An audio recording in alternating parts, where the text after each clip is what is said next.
yaşlılığıma doyamadım. Vatanıma hasret oldum ey güzel kızım. Ben bu yerde yaşamadım, yaşlılığıma doyamadım. Vatanıma hasret oldum ey güzel kızım.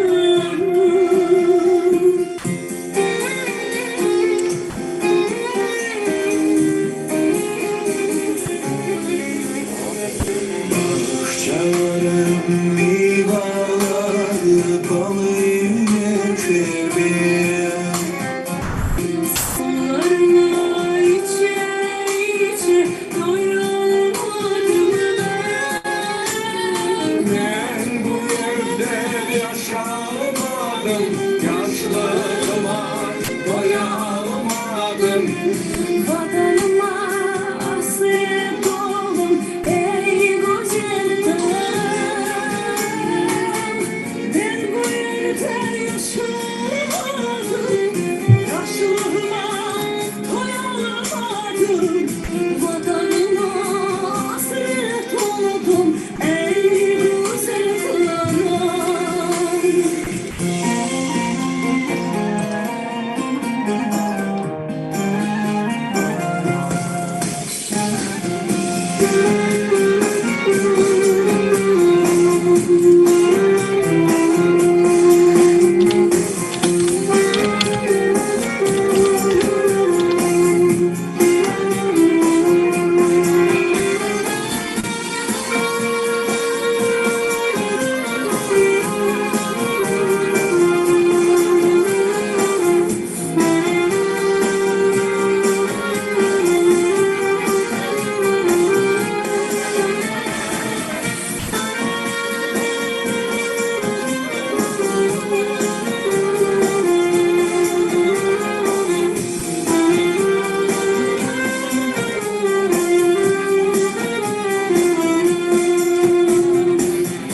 Alacağı vatanımdır, koz yaşını gördüm. Kartlarımız eline yayıp dualar eder. Ben bu yerde yaşamadım, yaşlılığıma doyamadım. Vatanıma hasret oldum ey güzel kızım. Ben bu yerde yaşamadım, yaşlılığıma doyamadım. Vatanıma hasret oldum ey güzel kızım.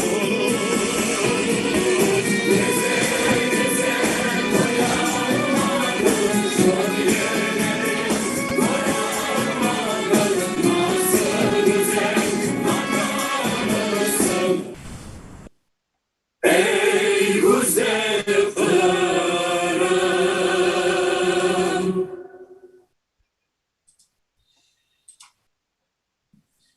Яка чудова пісня. Знаєте, зараз я подумки в Криму пригадую ті часи, коли мав можливість насолоджуватися кримсько-татарською кухнею і їхньою добротою цих прекрасних кримчаків.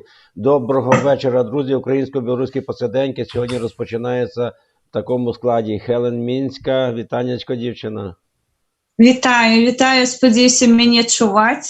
Дуже добре чувати вас. І удільник, постійний удільник цього колись квартету чудового, пан Василь Інтерхунта. Пане Василю, доброго вечора вам. Доброго здоровечка, друзі, доброго здоровечка всім удільникам. Хочу нагадати всім, що Крим – це Україна, Крим – це невід'ємна частина України, і Крим – це є автономією в складі України, і Крим є кримсько-татарський в складі України, щоб всі ви зарубали на носі. Так, сьогодні 20 січня, День Криму, і ми сьогодні спеціально запустили таку чудову пісню «Гюзель». Багато хто з вас, можливо, чув, а казахи навіть почули знайомі слова. Тому, друзі, вітаємо вас, розповсюджуйте стріми, ставте вподобайки і долучайтеся до нашої спільноти в чатах, і, можливо, вам навіть захочеться до нас зателефонувати. Ми розпочинаємо, і хочу трошки, щоб далеко вже ми не забігли, історія цього свята, так, да? День Автономної Республіки Крим – це пам'ятна дата, пов'язана з проведенням 20 січня 1991 року всекримського референдуму щодо відновлення Автономної Республіки в Криму, що відзначалася на території Кримської автономії з 1994 року.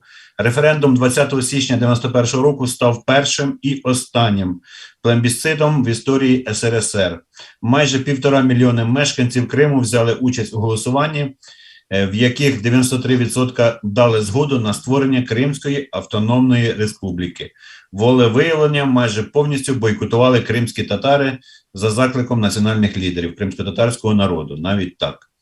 12 лютого 1991 року, спираючись на результати плебісциту, Верховна Рада Української РСР ухвалила закон про відновлення Кримсько-Татарської Радянської Соціалістичної Республіки, де статтею 1 визначено відновити Кримську автономну Радянську Соціалістичну Республіку в межах території Кримської області в складі УРСР. 26 березня 1993 року Верховна Рада Автономної Республіки Крим постановила вважати 20 січня День Автономної Республіки Крим. Ось така історія цього свята. Бачите, навіть кримські татари бойкотували даний захід. Навіть не знаю, як в цьому плані і далі діяти. А я можу прокоментувати, друже Василю? Да, будь ласка. На той момент, дякую, я так ненароком взяв слово делікатно, що вас перебив, перепрошую. Ось, я пригадую ті часи, друзі, я вже був доволі дорослою людиною і міг аналізувати. І дивлячись на всі попередні моменти, пов'язані України з Кримом та кримсько-татарського народу по відношенню до України, я розумію, чому вони це робили. Тому що на той момент у Криму ще не склалася доволі міцна та сильна, потужна кримсько-татарська громада. Вони тільки поверталися, друзі, з Казахстану, з інших земель, де вони були розпорошені по всьому колишньому Радянському Союзі. І якщо б на той момент переважна більшість Кремли жила вже в Криму, це була б зовсім інша ситуація, інший розклад.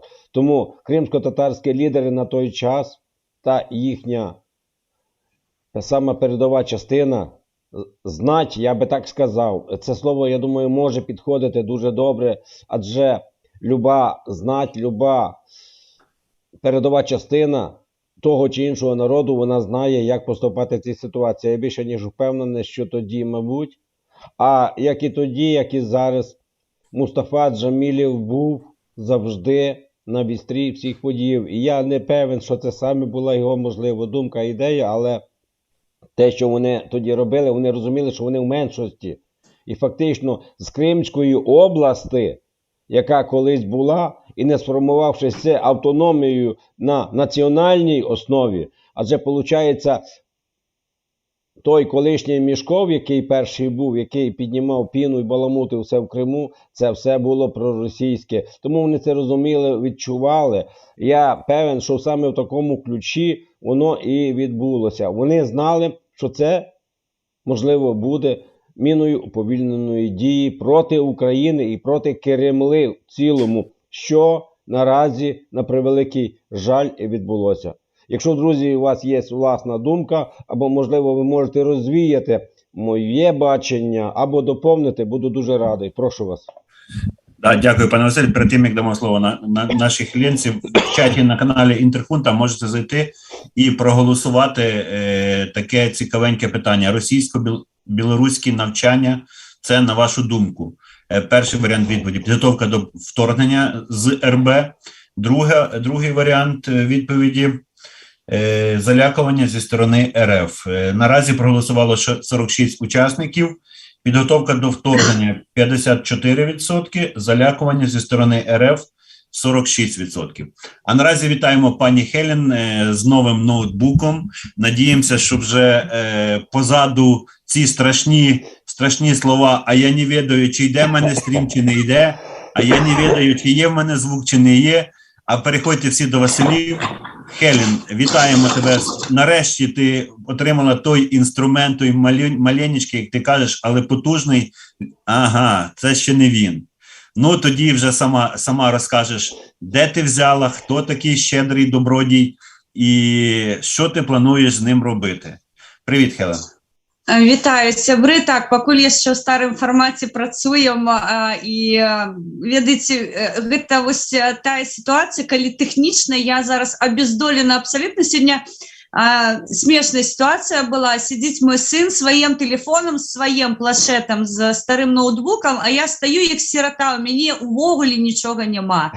Ноутбук пакуль яшчэ ён не гатовы, таму што, ну, шчыра кажу, была прапанова якаснага майстра абраць і зрабіць, наладзіць яго як патрэбна, або аддаць незнаёмым людзям.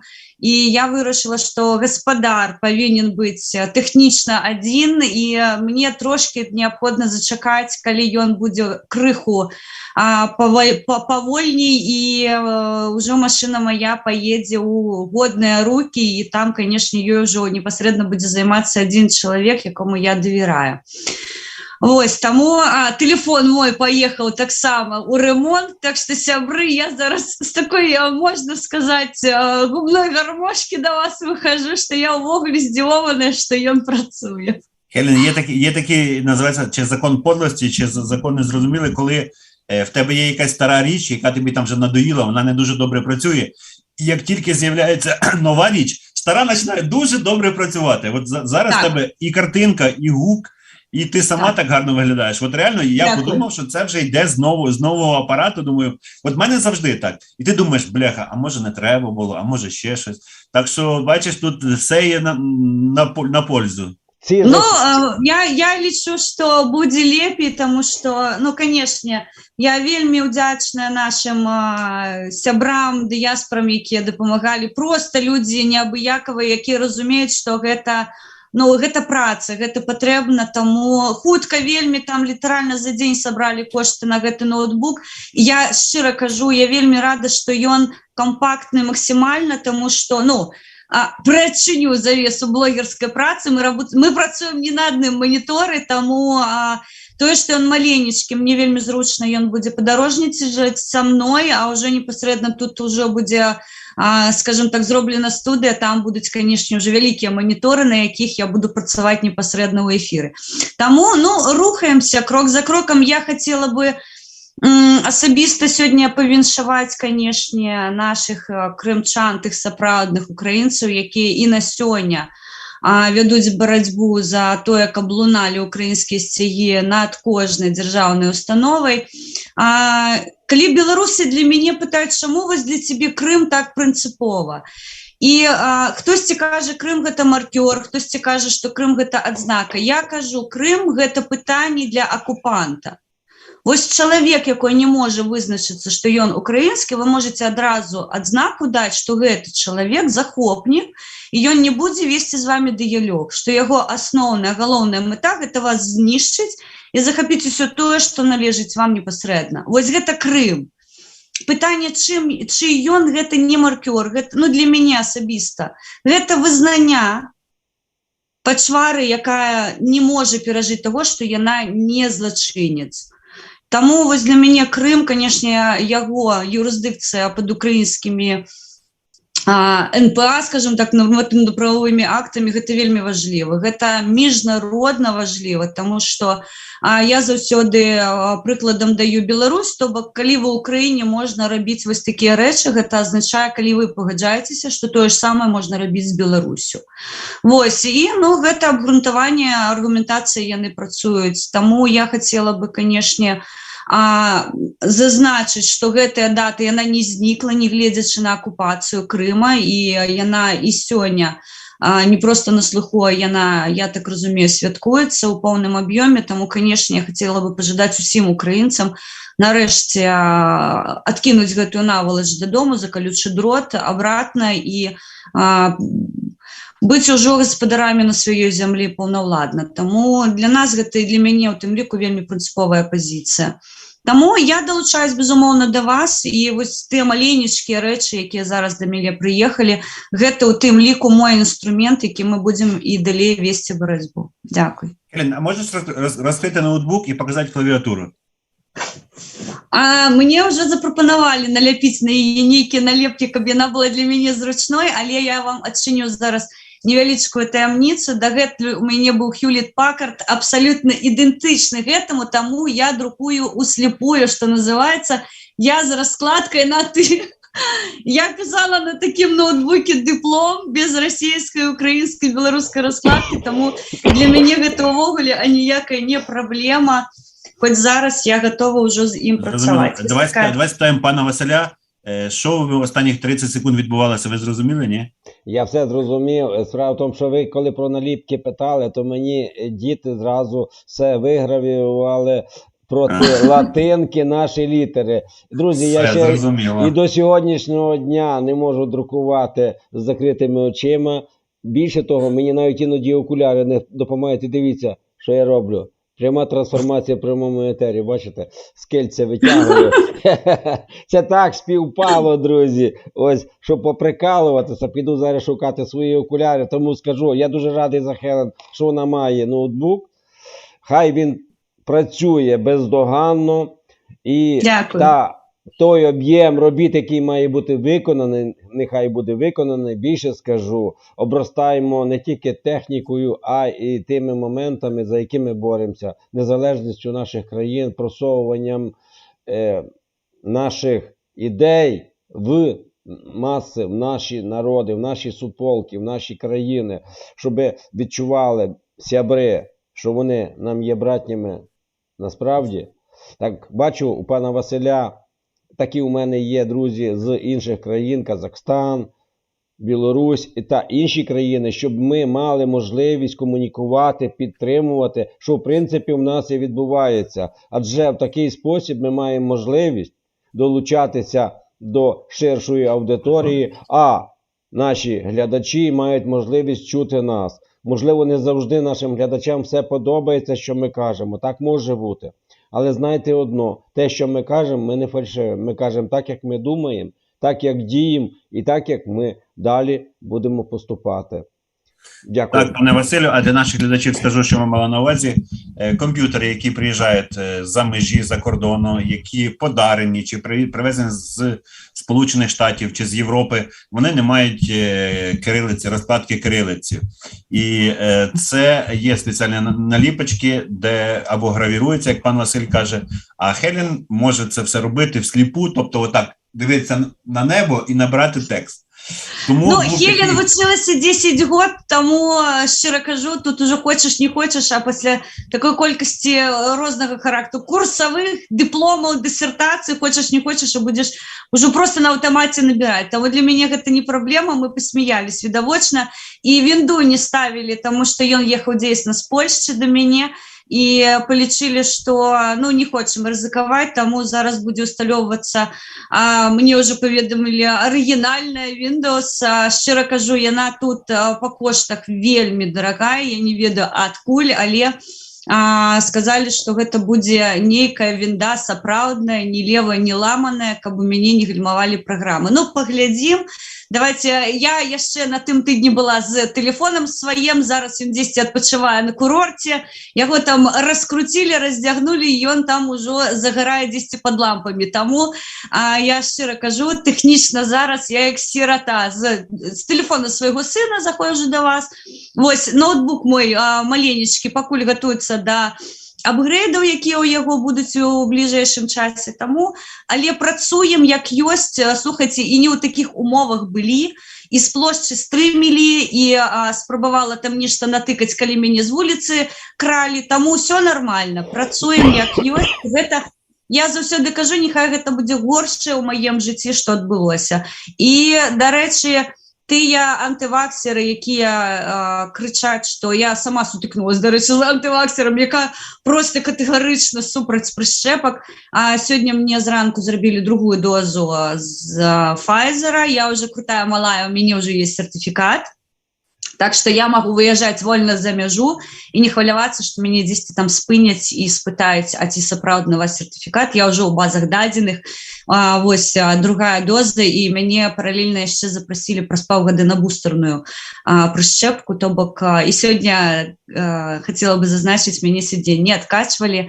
Сёння я 15 хвілінаў побач з сваім сямейным лекарам сидела, і яна сачыла за тым, каб я не грохнулася ў обмарак у чарговы раз, потому что яна мяне з мінулага разу вельмі запавятала і кажа, гэта наши такія вось беларусы мягкія прышчэпкі, іх выводзіць, что называется, силу. Так что раю прышчэпляцца. Сёння таксама прышчэпіла старшага сына. У нас знялі медотвод, мы за ім відавочна сачым, але пакуль тфу-тфу-тфу, ніякіх праблемаў, акрамя таго, што левае крыло ў мяне не працуе, у нас няма. Так, друзі, і зараз нагадаю, що в чаті є голосувалка. Що відбувається на кордоні з Україною і Білоруссю?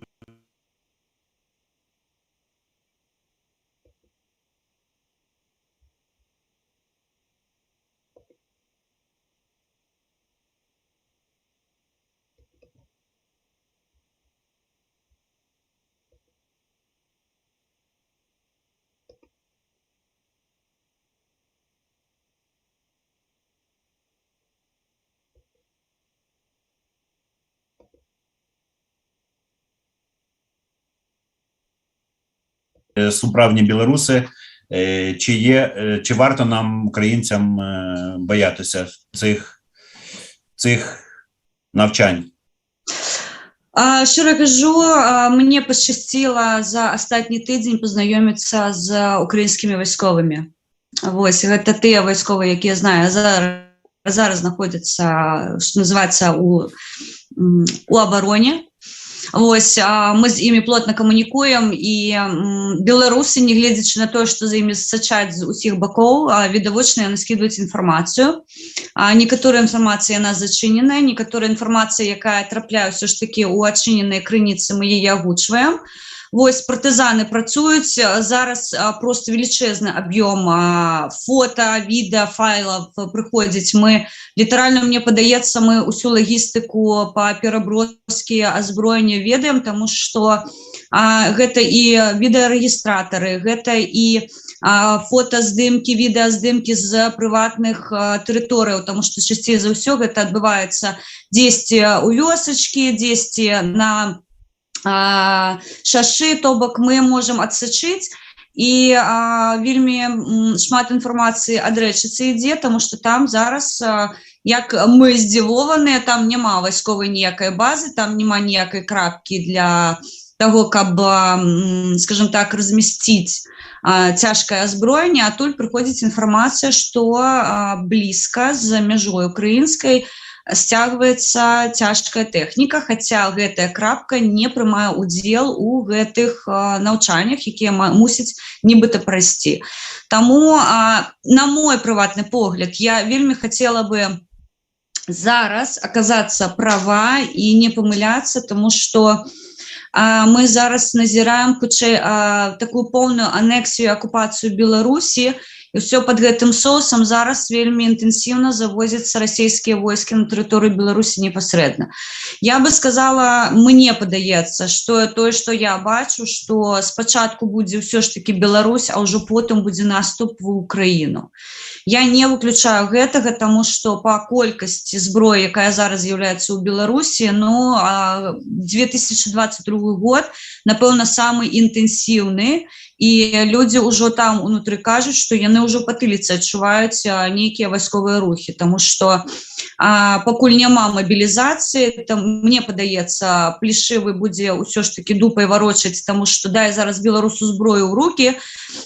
Прыйшла інфармацыя, што адна з калоній, я зараз не буду агучваць, якая імена, у адной з калоній быў бунт і 20 вязняў збеглі.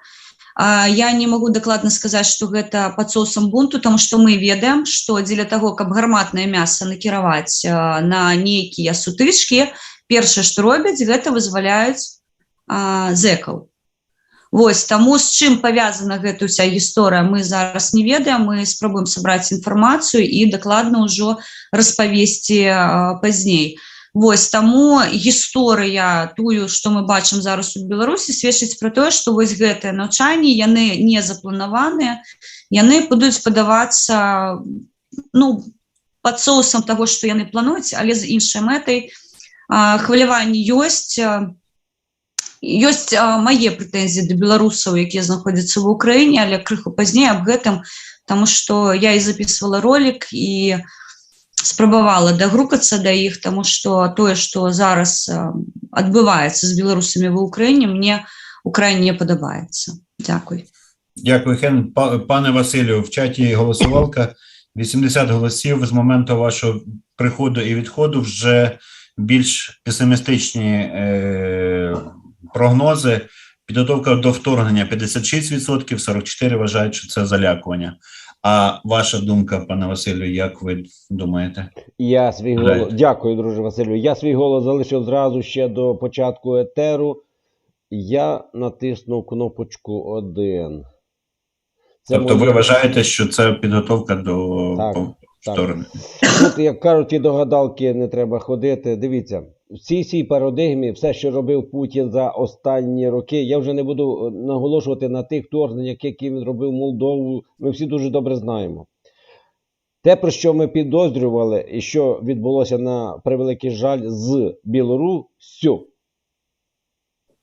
пригадайте наші перестороги 3 роки тому. От все йде до цього. І дивіться, зараз, коли Сполучені Штати Америки та інші розвідки нашому величайшому розповідають, що ось може відбутися вторгнення, він записує відосики і каже, що все ок. Але зараз не про нього мова, а про північний наш кордон, який більше 1000 кілометрів, здається, 1083 кілометри кордону. Ось. І дійсно, я знаю точно, що в Білорусі знайдуться люди, які будуть за Україну. Але питання іншого характеру. Чи буде в цих людей зброя? Звичайно, що ні. Кого озброїть Лукашенко? Кого озброїть Путін? Тих псів, які готові будуть воювати проти України.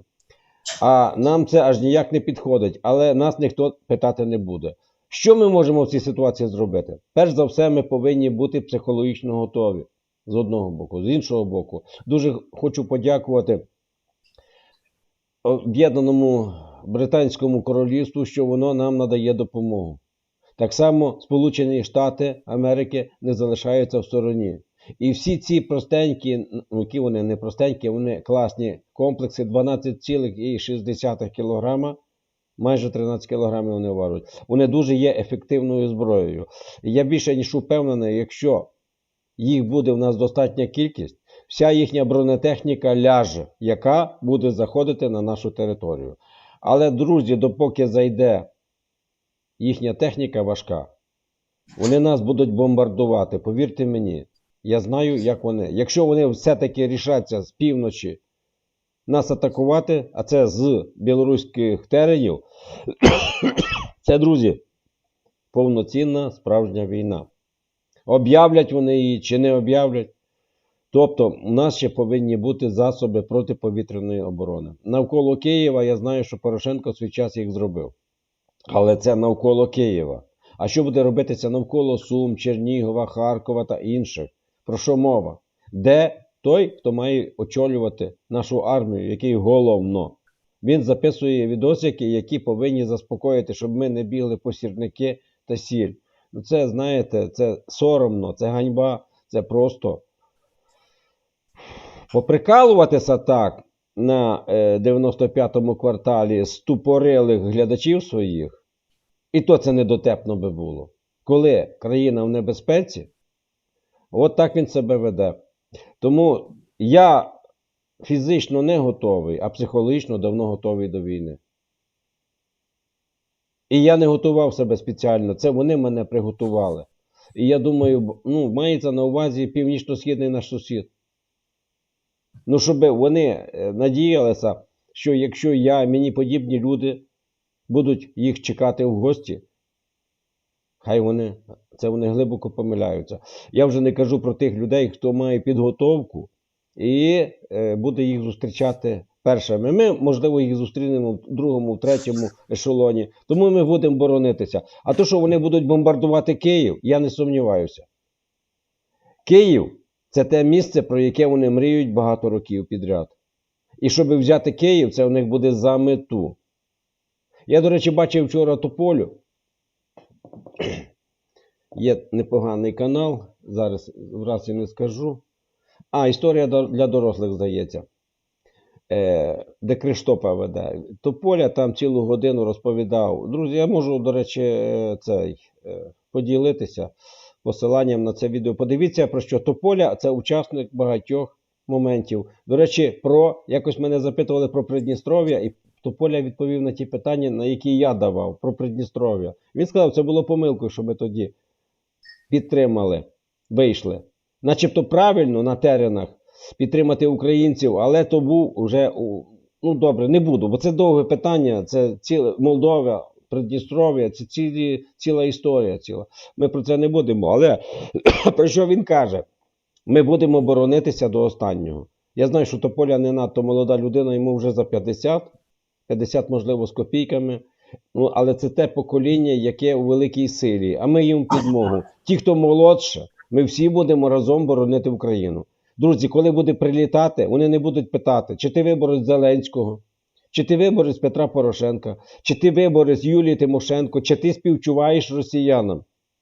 Якщо буде бомбардування і обстріли з потужних ракет, хто нам може допомогти?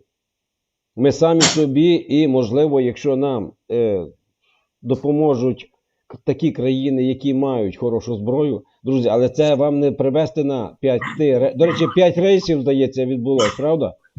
Я точно 7, мабуть. 7. Вже 7, бачите? То взяти ті же Петріоти, ви не привезете їх так просто, розумієте, про що я? Але добре, що Британія і Сполучені Штати показують нам, що ми не одні. І подивіться в цій ситуації, як виступає Німеччина. Британці навіть не могли пролетіти над Німеччиною, зробили крюк через Балтику, зайшли в Польщу, пройшли всю Польщу і зайшли на теренах, де в нас невеличкий кордон з Польщею. Тобто, до чого веду? Як веде себе Німеччина в цій ситуації? Це та країна, яка повинна бути перша зацікавлена в європейському мирі. Але вони тісно співпрацюють з Росією багато років підряд. Тому відповідь: 2 трубопроводи північних і багато чого. Тому, але Британія, друзі, це саме ті хлопці, які воювали декілька років проти Гітлера, поки не відкрився, навіть не другий, поки не напав Гітлер на совєтську Росію. Розумієте? Британці знають ціну, як залишатися самим. І в цій ситуації, коли вони нам надають допомогу, ми повинні чітко розуміти, хто є нам друг, а хто є нам ворог. Рашка – ворог, Британія – друг. Оці 2 крила. Тому так довго говорив. Готовий психологічно, буду готовий і фізично. І прийдеться нам помирати. Будемо помирати. Вони нам не залишають вибору. Але ми будемо боронитися перед переважними їхніми силами. Не візьмуть вони нас просто так. А якщо візьмуть, то їх багато ляже. Коли їх багато ляже, тоді, можливо, весь світ і та сама Рашка побачить, скільки до них тисяч піде. Навіть якщо не кажуть цинк. Ні, цинку не буде. Їх будуть збирати по пакетиках. Тому що сучасна війна – це вам не прострілено кулею і загиблий вояк, його взяли, упакували і відвезли.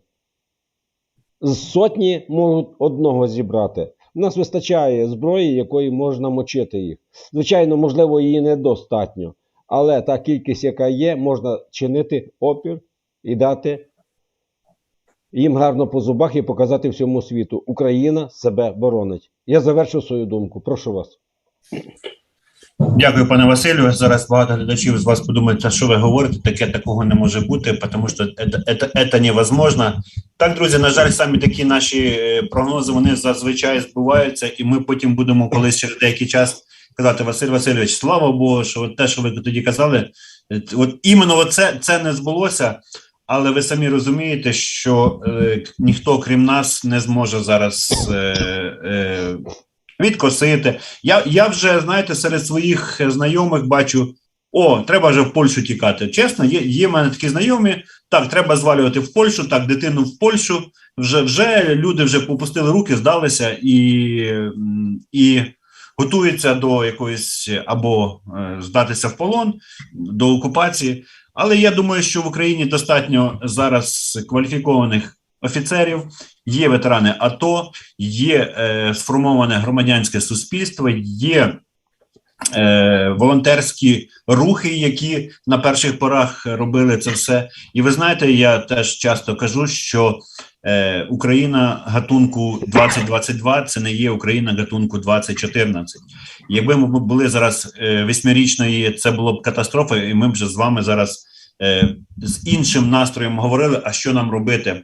Тому, друзі, теж вважаю, що, знаєте, що має статися, то станеться. І, знаєте, я би вже так, це трохи і цинічно звучить, якщо відчуваєш, що якби драка неминуча, то першому хоча б вдарити. По чому не знаю, може мені так легко говорити, бо я не служив і не воював, але так як пан Василь сказав, може десь там плентатися на передовій в окопах, буду заважати, буду некорисний, але підносити снаряди і підносити патрони і робити якісь перев'язки, то точно зможу, а може навіть зможу на передовій.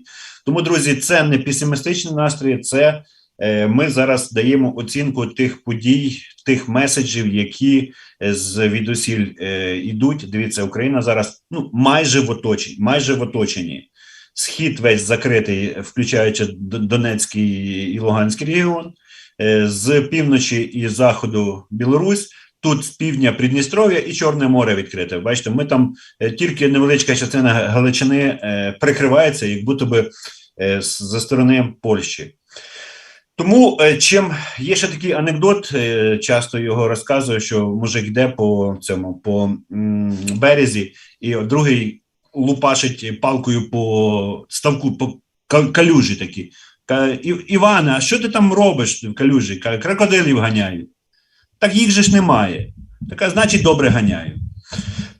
Тому, як то кажуть, будемо підготовлені, будемо добре озброєні, будемо проінформовані, то, можливо, тих крокодилів і відженемо таким чином.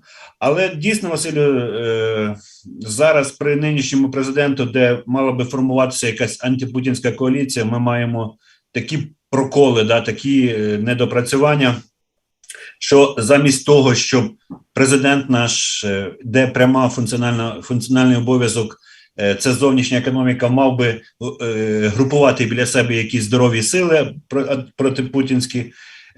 Так виходить, що ці люди, які умовно в другій лінії, країни Балтії, Чехія, Польща, зараз самі в односторонньому порядку пропонують якісь нам допомогу. Наприклад, сьогодні прийшла інформація, що Чехія буде поставляти нам озброєння, дозволили країнам Балтії різного виду озброєння допомагати Україні. Польща активно слідкує, допомагає. Так, звісно, Британія. І ви знаєте, які ще потрібні повномасштабні чи відкушування території України для тих самих американців, коли вже ми втратили Крим, ми втратили частину. Тобто, чому вони притримують ті смертоносні, чи як там, для економіки санкції, якщо вже на них Росія заробила? Але про що ми говоримо? Ми говоримо про те, що в нас немає політичної волі, в нас немає зовнішньої економіки відповідної. І ми можемо зараз сказати тільки, що українці, ми вам дозволяємо користуватися мисливською зброєю на всякий випадок. Оце те, на що наші спромоглися. Тобто дозволити нам використовувати ножі, викрутки, шуруповерти для захисту нашої держави. Що зробиш? Ще не в таких важких часах ми в 2014 році мали президента неукраїнського, теж міністра оборони неукраїнського, армія розграбована і демотивована. Зараз надіюсь, що це громадянське суспільство разом з нашими вояками, бойовими командирами ми зможемо втримати цю навалу і, можливо, навіть і десь і свого забрати. Бо тут же ж, якщо воно піде, то воно піде дуже поганий звук. В кого дуже поганий звук? Може, в мене. І ще одне. Будь-яку територію з такими силами, як Російська Федерація, можна окупувати. А втримати її, це треба надзвичайні зусилля, щоб цю нашу територію всю втримати. Бо досвід УПА для них буде просто таким легенькою пробіжкою. Це тільки було на заході України. А тут такі УПА будуть появлятися в кожному ще й східному і північному регіоні. Тому, друзі, як то кажуть, тримаємо порох сухим. Плюс ми бачимо зараз, ми теж, мабуть, до цього питання вернемося, що замість того, щоб якесь українське суспільство політичне мало консолідуватися під такими викликами, ми зараз спостерігаємо за травлею, за переслідуванням, і те, що зараз замість того, щоб забути зараз, відкласти, не забути, відкласти якісь негаразди, якісь проблемні місця, ми ще зараз допомагаємо тим, хто буде на нас йти, щоб ми були розшатані із середини. Як не сумно, але факт є факт. Будемо захищатися, будемо. Батько наш Бандера, Україна мати. Ми за Україну будемо воювати. І тут без варіантів. Тому отакі сумні реалії, і дай Бог, щоб ви потім всі на нас показували пальцями, які ми ці нудні, і тоді так говорили не соціально очікуємі меседжі. А які, друже Василю, можна соціально-економічні меседжі сказати, що буде вам комуналка вдвічі дешевша, як Зеленський обіцяв? Пригадуєте, коли балотувався? Чи сказав, що епоха бідності закінчиться, і відосик якийсь запилити, пострибати, поцілувати лисого в чоло, куди там? Ще куди-небудь, кому-небудь іншому зазирнути. Ні, треба бути реалістами у тій чи іншій ситуації. Звичайно, я би був дуже щасливий, щоб мені через півроку, через рік було соромно за мої слова. І сказав би 20 січня 2022 року, я сильно помилявся. Я був би щасливим просто. А я б тоді задав ще раз той анекдот про крокодилів і сказав, що нічого ми не помилялися. Звичайно. І коли я кажу, не хочу в цій ситуації виявлятися отакий герой, бо так сказав. Знаєте, життя навчило думати. І перестороги, вони повинні бути.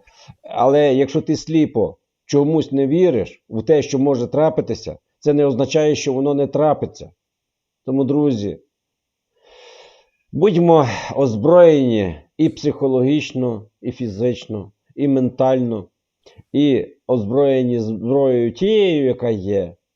Якщо дійсно трапиться велика біда, а це буде велика біда, я відчуваю, що світ нас не покине, і ленд-ліз, той, який був під час Другої світової війни, який американці надали Радянському Союзу, вони охоче нададуть нам. Тому що просто у них вибору не буде. Я поясню, я вже це казав неодноразово. У разі найгірших розкладів проти Європи ще буде мінімум 25-30 мільйонів. Чому? Тому що буде багато знищено людей внаслідок покорення України. Європі треба цих 25 мільйонів повернутих проти них? Якщо німці сьогодні намагаються робити гарну міну при поганих розкладах, то британці це розуміють. Ви знаєте, мені, от коли Зеленський розповідав, пам'ятаєте, в країні Балтії, здається, це була Латвія, про актрису. Оце якраз мова йде про Німеччину тепер. І просто це не просто якась, а це дійсно Німеччина так поступає. Ну, ви розумієте, вона відстоює свої інтереси. Їх можна зрозуміти. Але я не можу зрозуміти наших політиків, які не бачать загроз Я би їх по великому рахунку політиками то не називав. В моєму розумінні політик це той, який відстоює інтереси своєї рідної країни. Навіть коли він не дуже себе, можливо, іноді коректно веде. Тому що з прихвостнів в Росії купа. І тих, кому яка різниця, не менше. Тому я розумію, коли іноді патріоти, відстоюючи свої інтереси, так говорять, наче іскри летять з усіх боків. Бо в них з одного боку абсолютне розуміння біди тієї і відчаю по одній простій причині. Вони навколо себе не бачать ряди тісні, які відстоюють саме таку позицію. А ця позиція не найгірша. Це любити та обороняти свою країну – це священний обов'язок кожного. І от коли ми бачимо, де наша Верховна Рада? Верховна Рада давно, та вона по великому рахунку не повинна була їхати нікуди. По одній простій причині, що 29 січня минулого року говорили про загрози. А про загрози ми і раніше знаємо. Вони повинні тут бути, вони повинні напрацьовувати документи. Членограй не повинен кататися по світах. Він навіть куди їздив, ніхто не знає, де був. Кажуть, навіть на Сейшелах був. Ну це можна собі таке уявити. Притомна людина цього не розуміє. А тим, яка різниця, звичайно, о чому би і ні. Ну все рівно. Друзі, я, мабуть, цьому питанню забагато вже часу приділяю. Давайте, можливо, торкнемося питання понеділка, цього, який минув. Що скажете? Давайте, пане Василю, ще сьогодні нагадали нам в чатику, що скорботна дата – це річниця введення радянських військ в Азербайджан. 20 січня 90-го року радянська армія жорстко подавила волю народу Азербайджану к свободі. Ось вам ще дата. І, звісно, якби не ці події у 90-му році, не події в 86-му році в Казахстані, і, бачите, нас вже на початках намагалися знищити, намагалися привчити до цього табора і те, що відбувається вже от через 30 років. Тому, друзі, ще раз, це не паніка, це холодний погляд на гарячі події. На гарячі події, і ви зараз там теж не розганяєте зраду, що все пропало і треба щось там тікати. Ні, навпаки, це для того вам, щоб ви вийшли на вулицю і подивилися, де бомбосховище. Якісь собі продумали маршрути евакуації дітей чи старших людей. Це зараз звучить, можливо, дико, але по-іншому ніяк. Війна – це страшна річ. І навіть що робити з тою кількістю вбитих, по великому рахунку. Добре, давайте ми зараз це питання трошки не будемо розвивати, будемо слідкувати за подіями і бути готові до найгіршого, а все інше ми подолаємо. Хелен, ми хочемо про події в понеділку. Василь Васильович був активним учасником. Якщо по цій темі, яка от зараз ми закриємо, є що додати, будь ласка, інакше ми перейдемо на нову тему. Ну, я могу толькі як назіральнік казаць, тут прымаць чысці бок, вы ж разумееце, ну, гэта, напэўна, не наше пытанне, мы бачыць гэта можам выключна ў кантэксце беларуска-украінскага пытання. Але я шчыра кажу, першае, я бачу, што Зеленскі вельмі стаміўся. Мне падаецца, што яго ў галаве адна толькі думка, хутчэй бы гэтая кадэнцыя закончылася і пайшло яно ўсё да беса. Ён не хоча, ён ненавідзіць усё тое, што павязана з яго паўнаважаннямі. Я могу памыляцца, яшчэ раз падкрэслю, гэта не за і не супраць, гэта тое, што я назіраю збоку, тое, з чым мы сутыкаемся пастаянна, і я прыцягну, канешне, я сачыла на тых прыладах, якія мне былі даступныя, сачыла за сітуацыяй, безумоўна, і мае сябры ехалі ўжо ў той час абараняць інтарэсы Украіны. Я лічу, што гэта ў першую чаргу інтарэсы Украіны, незалежна ад таго, як судзяць, не судзяць прыватную асобу. Тут неабходна глядзець, напэўна, не шапку айсберга, а тое, што пад вадой. Гэта, на мой погляд, абсалютна бязглуздая нейкая помста, і яна вельмі не своечасова. Настолькі не своечасова, я не буду зараз звяртаць увагу на тое, што беларускае пытанне, яно ва Ўкраіне на дзяржаўным узроўні ўвогуле ніяк не разглядаецца. Зараз беларусы паднялі пытанне, што мяне абурыла прыватна. Яны, па-першае, стурбаваныя тым, што будзе умоўная нейкая расійска-украінская вайна пачнецца. Я хацела бы, калі яны мяне выпадкова пабачаць, зазначыць, што вайна трывае ўжо 8 год, і яна не скончвалася. Яна просто зараз праходзіць нейкую новую фазу пасіленай агрэсіі наконт Украіны. Таму тут казаць, што пачнецца нейкая вайна, яна ідзе, і мы ў ёй жывем.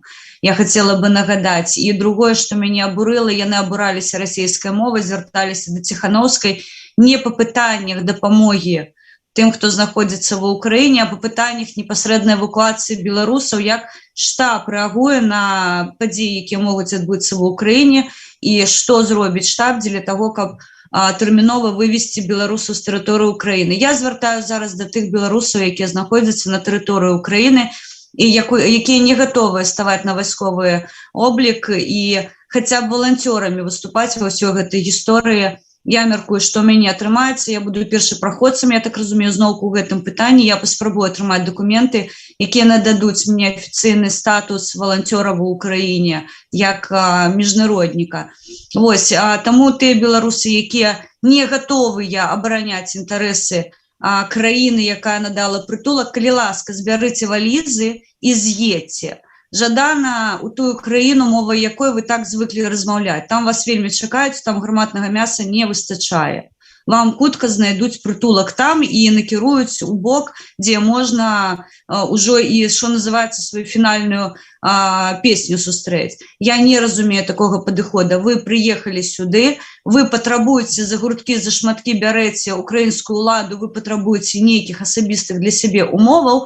Пры гэтым, як толькі, прабачце, маланачка дзесьці бліснула, вы, абгадзіўшыся, пачалі шукаць тых, хто вас будзе ратаваць. Мне брыдка назіраць на гэтую сітуацыю. Усе гэтыя квазістворанні, якія зараз у Кіеве у выглядзе беларусаў ёсць, мне за вас сорамна. Таму што вы сваю краіну не абаранілі, і вы абгадзіліся ў краіне, якая надала вам прытулак.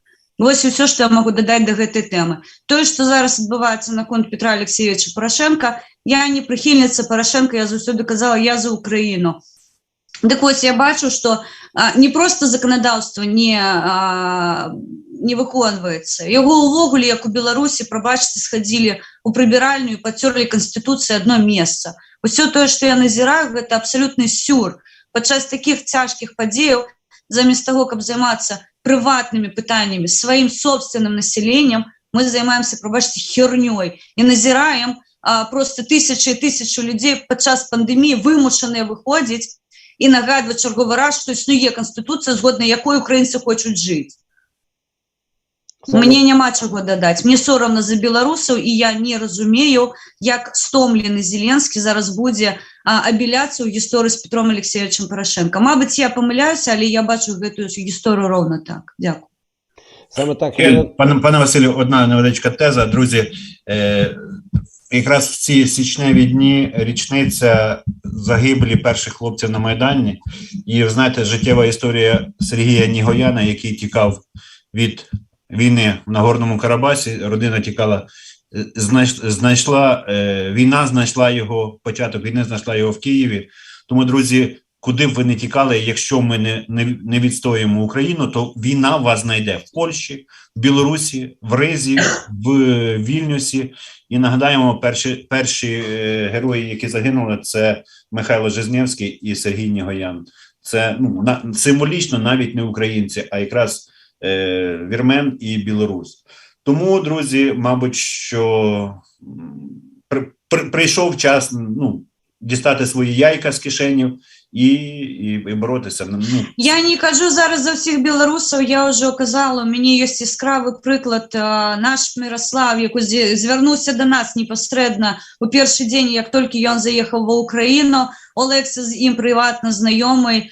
Я вельмі цудоўна памятаю тую сустрэчу, як ён гатаваўся да яе, як ён ехаў да Мирослава, што яны абмяркоўвалі. Ужо тады Мирослав ён сказаў, што ён будзе рабіць усё дзеля таго, каб патрапіць ва ўкраінскую армію, набрацца вопыту, досведу і гэта выкарыстоўваць ужо ў беларускіх пытаннях, калі будзе неабходна.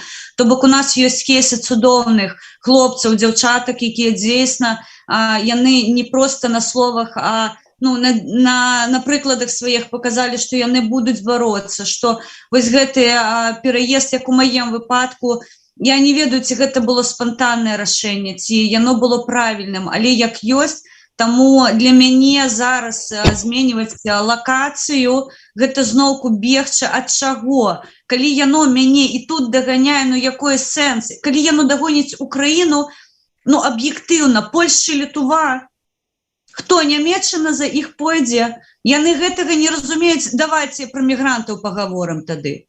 Як адрэагавала Нямецчына ў гэтым пытанні?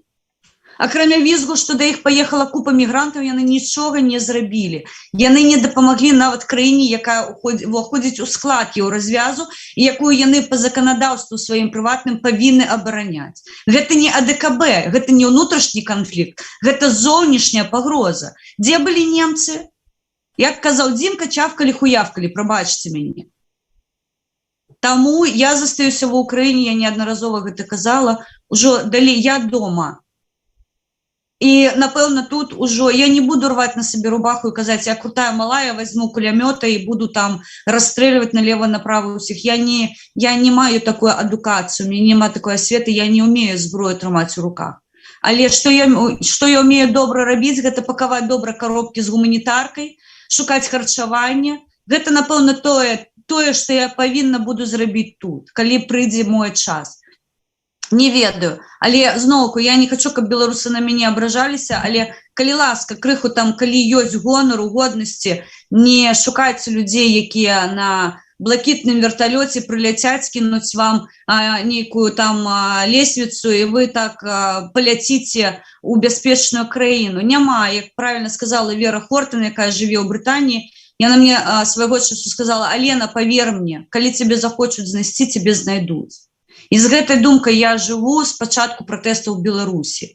Таму я не ведаю, беларусы пабачыць, не пабачыць, не звяртайцеся і не хапайце нікога за грудкі, у люстэрка паглядзіце, спытайце ў сябе, што вы можаце зрабіць дзеля таго, каб абараніць сябе, свае сем'і і дапамагчы тым, хто стаіць побач з вамі. Гэта зараз галоўна. І гэта і для беларусаў на зямлі, і для беларусаў ва Ўкраіне, Польшы, Літве. Я абсалютна ўпэўнена, што беларусы, Літвы і Польшчы гэта будзе першая дыяспора беларусаў, якая накіруе ва Ўкраіну у выпадку чагосьці патрэбнага гуманітарную дапамогу ў шалёнай колькасці. Таму вось гэта ўжо перавераныя беларусы, на якіх я не проста разлічваю, мне не патрэбна будзе, напэўна, да іх і звяртацца, яны самі прапануюць. Таму трымаем, як правільна сказаў пан Васіль, штыхт. Мы не гатуемся, але трымаем у галаве, што можа адбыцца. Таму я дома, мае дзеці таксама дома, і нам нічога не застаецца, акрамя таго, як абараняць тое, што належыць нам па праву. Таму абурана тым, што адбываецца ва Ўкраіне, у Беларусі, але маем тое, што маем, сябры. Так получается на сьогоднішній день, значить, не Білорусь, і ми, українці, так само не визріли до кінця. Білорусь не захистилася від Луки, не змогла, і це правда. Ми зробили величезну помилку у 19-му році, обравши Зеленського. Я розумію, що навколо України і далі би згущалися фарби. Але ми мали би абсолютно іншого президента, який би, більше того, якщо він в 2014-2015 році навколо України об'єднав багато різних країн, ми ж дуже добре знаємо, скільки стали на нашу сторону, наскільки би ця коаліція могла стати більш потужнішою, наскільки розвиток армії міг би ще більш кращим стати. І тут би крилися відповіді на питання, буде чергове вторгнення чи ні. А в цій ситуації, коли ми пишемо доволі тупі відосики і хочемо заспокоїти когось і нічого не робимо, ми провалили закупівлі Укроборонпромі по ракетному озброєнню і по багатьох інших моментах. коли переслідуються генерали, лідери опозиції. Що значить сьогодні воювати з опозицією? На сьогоднішній момент. Це що, об'єднання суспільства? Та ні.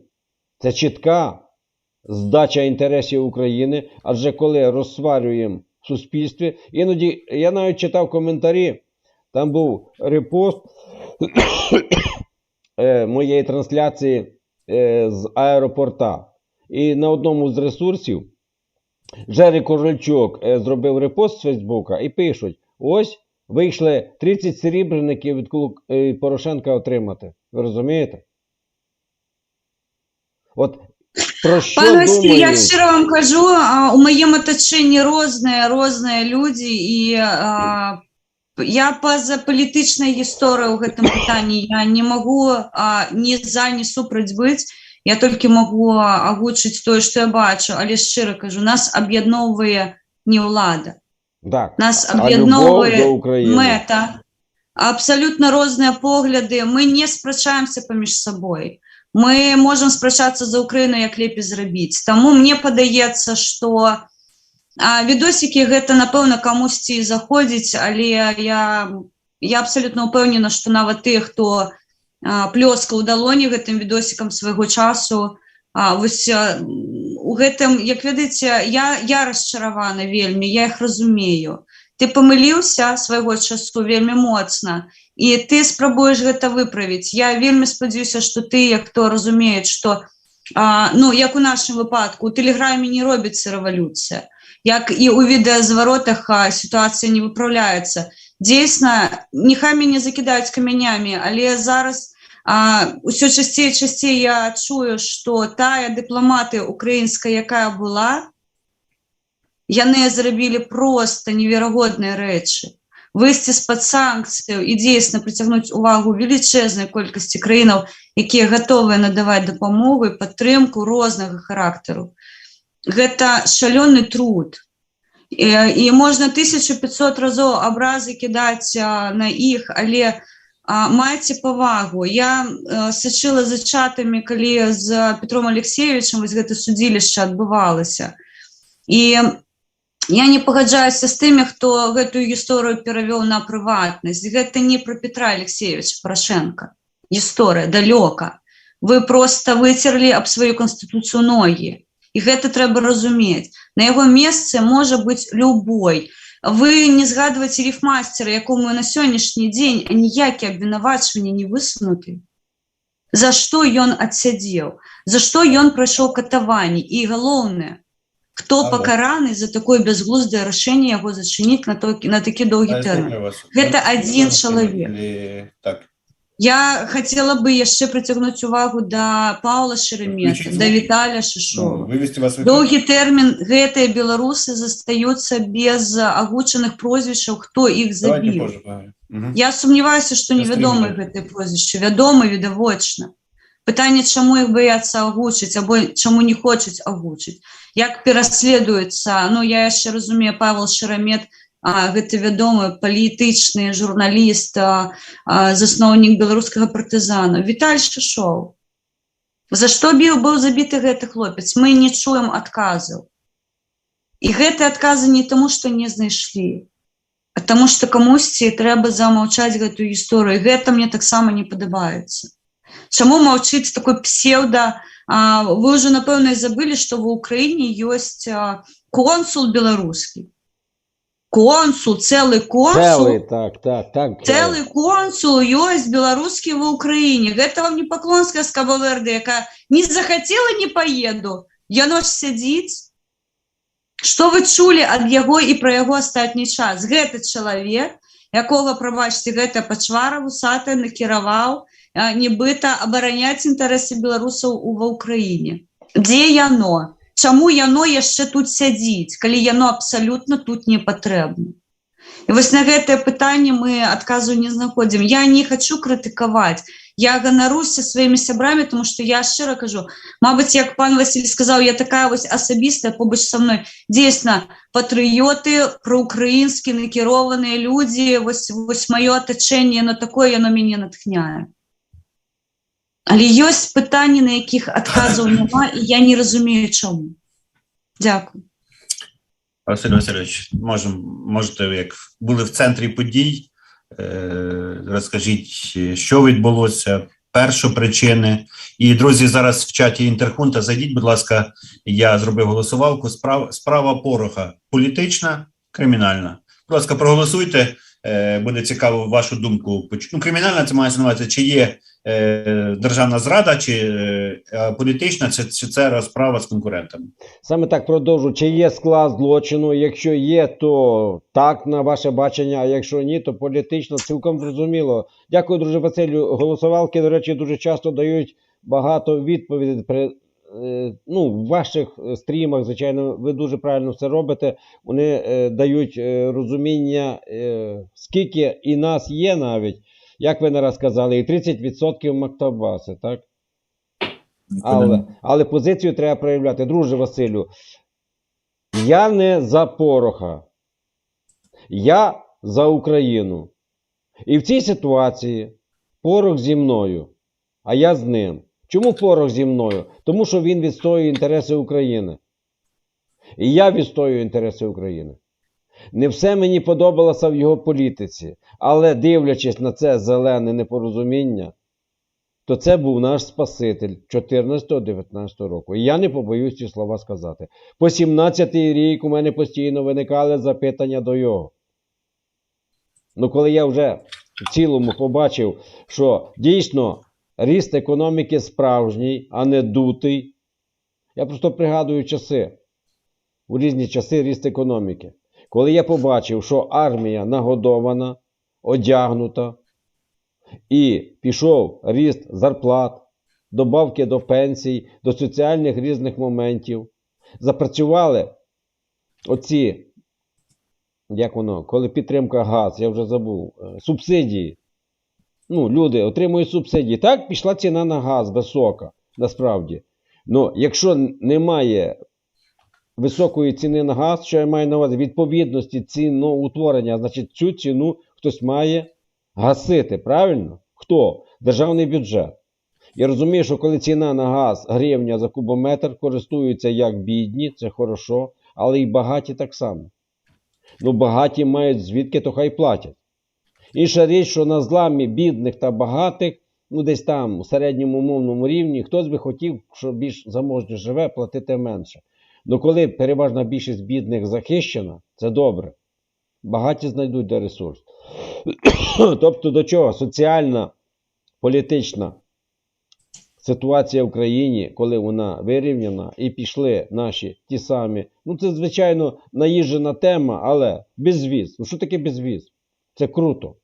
От любому громадянину Russian Federation треба отримати ще візу. Мало того, так як зараз їх бортанули в багатьох посольствах та консульствах, їм треба їхати в певні країни. Я знаю, що вони мали виїжджати до Варшави. А ти просто їдеш. Ну, звичайно, тепер можна сказати, а що тут такого? Це нормально. Нормально, коли вже стало нормально. А коли його не було, це було недосяжно. Я пригадую колись у старі часи, коли треба кудись поїхати, ти ходиш і робиш оцю візу, ходиш, кланяєшся в той овір, щоб тобі її відкрили, черги ці всі. А так ідеш, як біла людина. Круто, правда? Звичайно, круто. Но до хорошого ми швидко привикаємо. І ось коли в 19-му році треба було робити вибір, я вже не кажу там про дальші моменти. До речі, на днях було 3 роки Томосу. Томос, термос. Да щоб, блядь, вас скалічило, хто його так називає. Вибачте за матюк мій, ну це просто, я не християнин зовсім. До церкви не ходжу. У мене інше віросповідання. Ну я розумію вагу цього Томосу. Для єднання країни, всіх християн в країні це круто. Це просто бомбезно. Об'єднати всіх християн. Пробачте, я вклинюсь.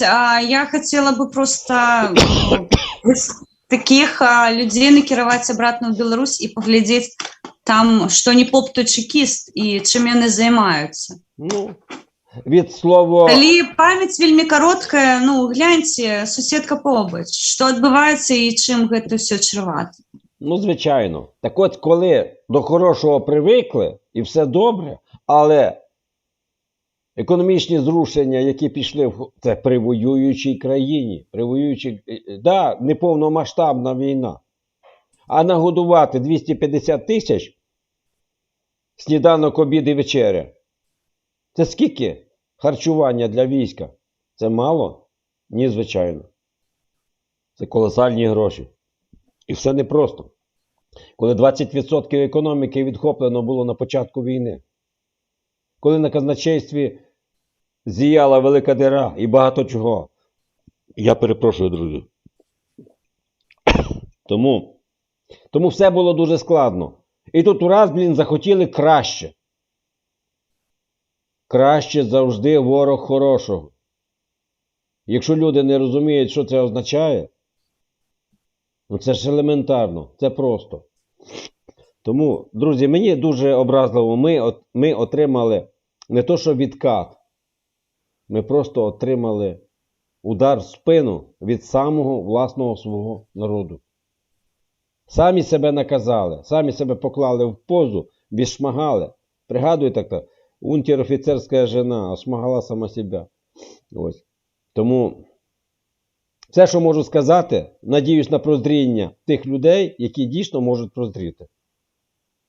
Ну і сил всім тим людям, патріотам, які знають, що треба робити в тій чи іншій ситуації. Ну і хотів би подякувати всім людям, які вийшли і показали теперішній владі, що ми не будемо миритися з тими діями теперішньої влади, які в той чи інший спосіб хочуть обгадати, знівелювати і зробити державі, країні, всім українцям, в тому числі і тим, хто голосували за них, як найзле.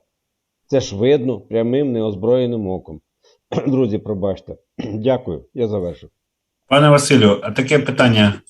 У вас не було відчуття такого от там серед людей, що вже хочеться якогось майдану якогось, хочеться вже якогось... Я не знаю, як це відчуття назвати, оцього духу майдану. Я вас зрозумів. Скажу так, просто. Воно не відчувалося, але те, що люди прийшли, і люди захищали не Пороха, а свої інтереси. Посадять Пороха, завтра посадять вас. Тобто, люди прийшли відстояти самі себе. Ну просто відстоюючи в даній ситуації Петра, я особисто знав, що я йду за себе. Але паралельно і за Петра. Чому? Я за Україну, і він за Україну. І нехай я це назову просто. Ситуативна наша ціль співпала. Ну, слухайте, всі 5 років вона співпадала. У тих чи інших моментах. І тому, друже Василю, від того, що ви запитали, і від того, що я сказав, там буквально може бути один крок. Коли влада почне щемити людей, а це люди відчують на власній шкірі, тоді до того моменту отак, раз і все. Тому, і вони цього не розуміють. Вони думають, що вони прийшли і отак от далі буде. Отак от буде феєрверк, відос, понти дешеві, гульня на всю катушку. Ні, це враз обірветься. Причому обірветься для всіх. Я завершую. Пане Василю, ви знаєте, я хочу зараз дати відповідь, яку зараз з язика знімаю у тих націоналістів, ми знаємо, про кого йде мова, отих шанувальників діючого президента, щоб ви собі розуміли, чому така підтримка, чому така організація. Петро гарний менеджер. Він вміє робити бізнес, він вміє робити гроші, він вміє організувати біля себе людей. Петро далекоглядний стратег. Ну, це зараз я не роблю ніяких компліментів. Це як от топ-менеджери, да, країни, топ-менеджери. Він стратег, він розуміє, як будується країна, бо він вже був президентом, як відновлюється. І він розуміє, що потрібно для того, щоб за 2 роки перезапустити цю владу. Тому він робить свої регіональні структури партійні. Вони сильні зараз. Я б не сказав, щоб зараз якась політична сила мала такі сильні регіональні осередки. У Петра, візьмемо, у Європейської солідарності є сильне молодіжне крило або крило громад. Це справи громад. Це та сама наша децентралізація, яка при Петрі зробила з наших регіонів більш-менш з депресивних, більш-менш робочі. І я вже зрозумів, що в Петра є і умовно-силовий блок. Брати по зброї якось там називається. І тому партійна організація, вона нікуди не дівалася. Мабуть, є певне фінансування, і тому ми бачили, майоріли прапори справи громад, Європейської солідарності. Так, це автобуси приїжджали централізовано, осередків регіональних. І ми добре знаємо, хто в тих автобусах їхав. Моя однокласниця їхала з Хмельниччини, Остап Підкова, пан Сергій їхав з Дніпровщини. Да, з Січеславщини. І тому, можливо, вам це могло показатися, що це типу як проплачений мітинг. І ми бачили, скільки політиків, скільки волонтерів, це все було видно на трансляціях, і ми тут, і ніхто не міг би тут зараз показати, що десь там за куточком гроші збиралися. Але до чого я веду? Так, організація партійна – це дуже, дуже сильно.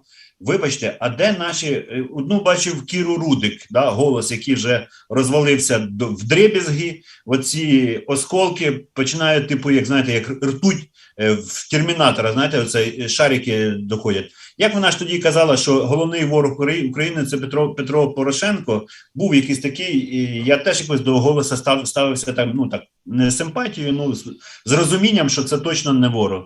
Дивіться, як вони вже переобуваються в повітрі, перезуваються і вже типу об'єднання. Ну добре, і таке приймається. Визнання своїх помилок – це дуже не всі можуть. Вибачте, а де, йоб вашу мать, свобода? Де, мать вашу, йоб, батьківщина? Де там оті всі смішки, Гриценки, Шмиценки? Тобто прийшли сьогодні за Петром. Петра посадять мільярд гривень, скажені кошти. Чого ви, сволочі, повії сидите і, по крайній мірі, якось би вийшли там, чи ще щось, знаєте, на якусь стурбованість, ще заяву, той самий Тягнебок. Ну добре, ти в Петра вже нічого не можеш взяти, бо ти там сам по собі вже по великому рахунку обісрався. Ну ви подивіться, що те, що зараз відбувається, це, якщо брати стратегічно, то оцій політичній силі йде на руку, по великому рахунку. Тобто вона зараз потихенечку відтягує ті голоси зеленого електорату, цих самих націоналістів, і ми рано чи пізно прийдемо до умовних демократи і республіканців. У нас не буде там комуністи і Єдина Росія, у нас буде дві проукраїнські сили, які між собою будуть змагатися. Свого часу я думав, що оця зелена влада, вона буде одна з того крила, да, там, як в Сполучених Штатах. На жаль, це друге крило, воно розсипеться, як ті пазли, які вже неможливо буде скласти. Тому, друзі, це йде зараз по великому рахунку на користь тим здоровим демократичним силам, які будуть формувати порядок денний вже на наступних виборах. Ми розуміємо, що діюча влада, вона себе дискредитувала і, намагаючись триматися за те крісло, вона робить зараз дуже багато помилок. І я вітаю Куата Ахметова і канал ПС-ТВ в нашому чатику. А тим часом йде голосування, зараз я скажу проміжні підсумки. Справа Пороха. 86% наших активних глядачів вважають, що це політична, і 14% вважають, що це кримінально, тобто Порох зрадник.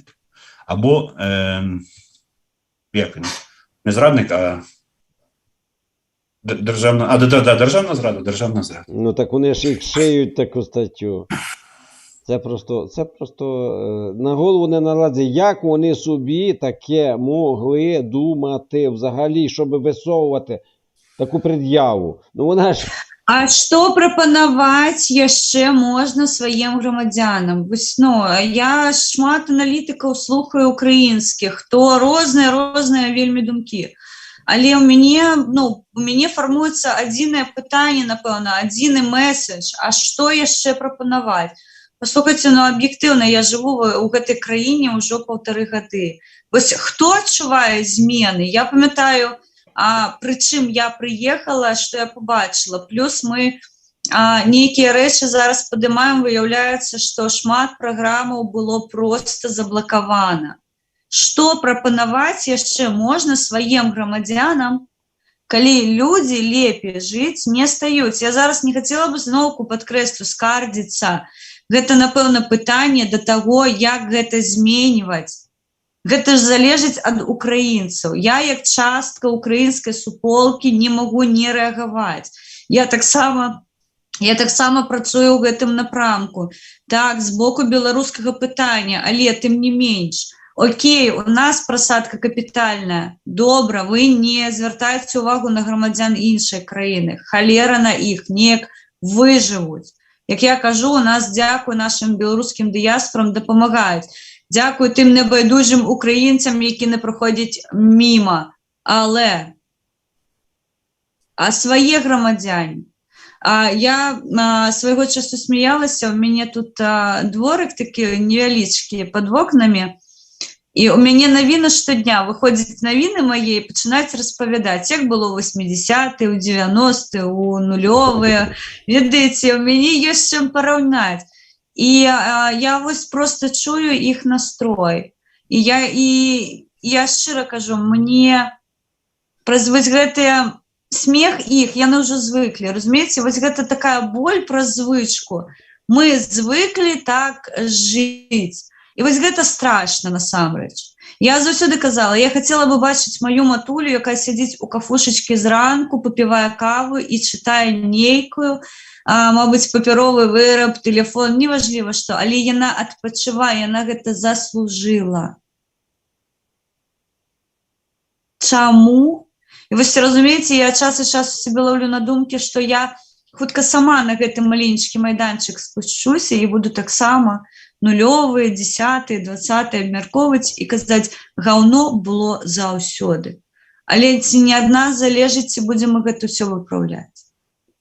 Мабыць, прыйшоў уже час спыніць гэтую клептакратыю, халеры яе, і нарэшце замовіць пра тое, што ўлада вось мы тут. Я відавочна пра Беларусь зараз скажу.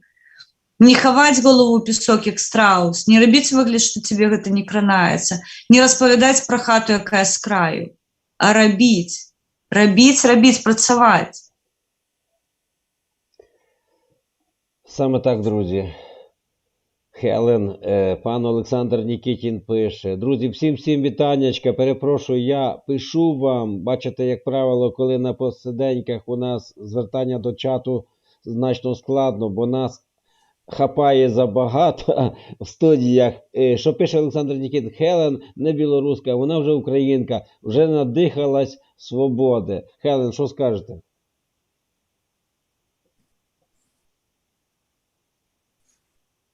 Мене не чути було? Ні, Хелен просто новий ноутбук купила, вона не знає, як це... Хелен, ти чуєш нас чи ні?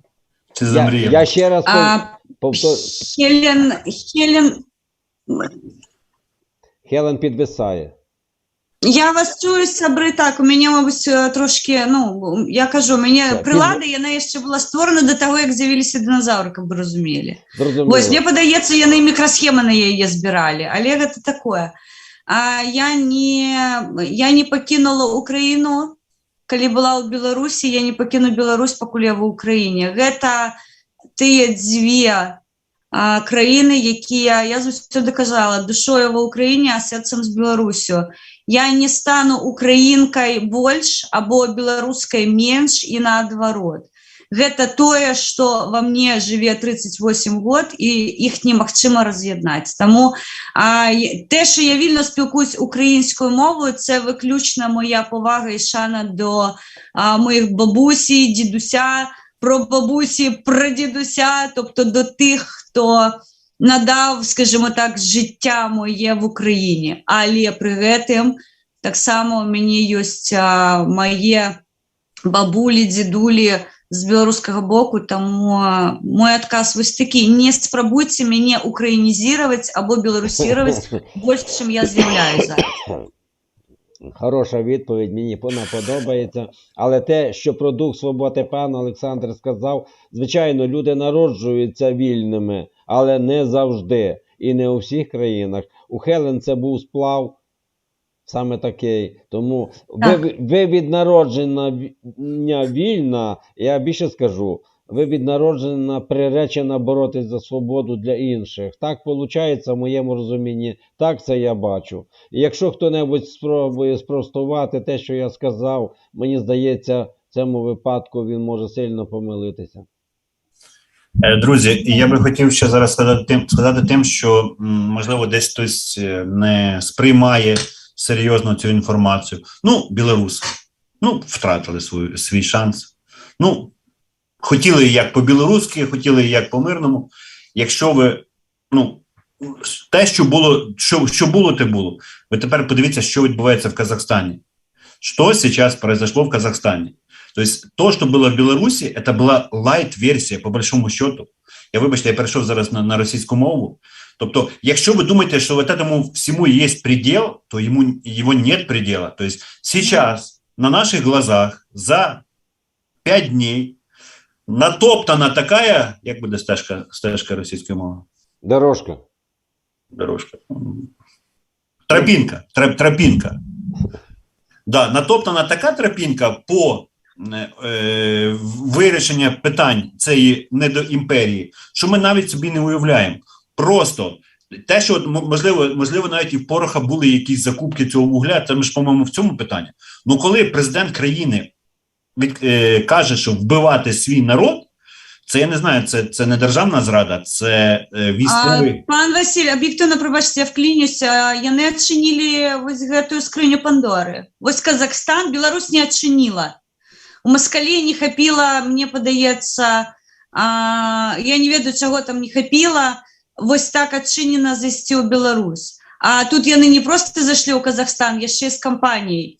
То бок вось гэтая скрыня і распечатка таго, што нельга было распечатваць, яно відавочнае. Казахстан, я шчыра кажу, я ў шоку ад таго, што там адбываецца. Тепер дивіться, в Казахстані з покоління в покоління передається від діда до онуків, хто такі русські, хто такі ті люди, які знищували, і кожен маленький хлопчик чи дівчинка отримала всю інформацію від своїх предків, як їх знищували на кожному етапі. Тому в ситуації, коли білорусів русифікували шляхом, в Казахстані йшов оцей супротив з покоління в покоління, він передавався. Вийшло так, що держава, картинка одне, а люди собі живуть по своїм якимось законам, по своїм якимось правилам. І те, що зараз намагалися зробити з Казахстаном, це нанесення великої болі величезному народу, великому народу, і це ніколи не забудеться. І коли ще це пішло від тих, які все життя платили дань предкам, да? Це, знаєте, як бомж вискочив, шпурнув ножом і швидко втік, і думає, що його ніхто не впізнав.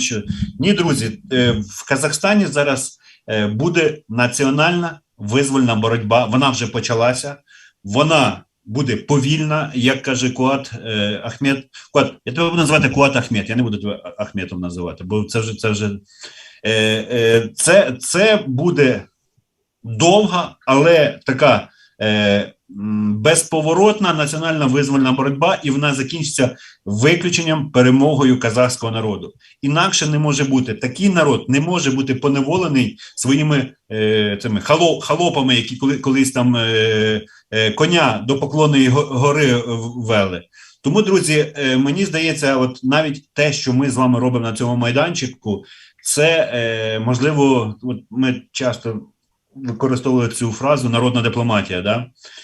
Об'єднали ті притомні сили, нас 15-30% мактабасів не цікавить. Ми не збираємося їх переконувати. Нас цікавить ті, хто там національно налаштований, патріот, і ті, хто, можливо, десь вагається, чи, можливо, десь більше схильний до національного визвольного руху.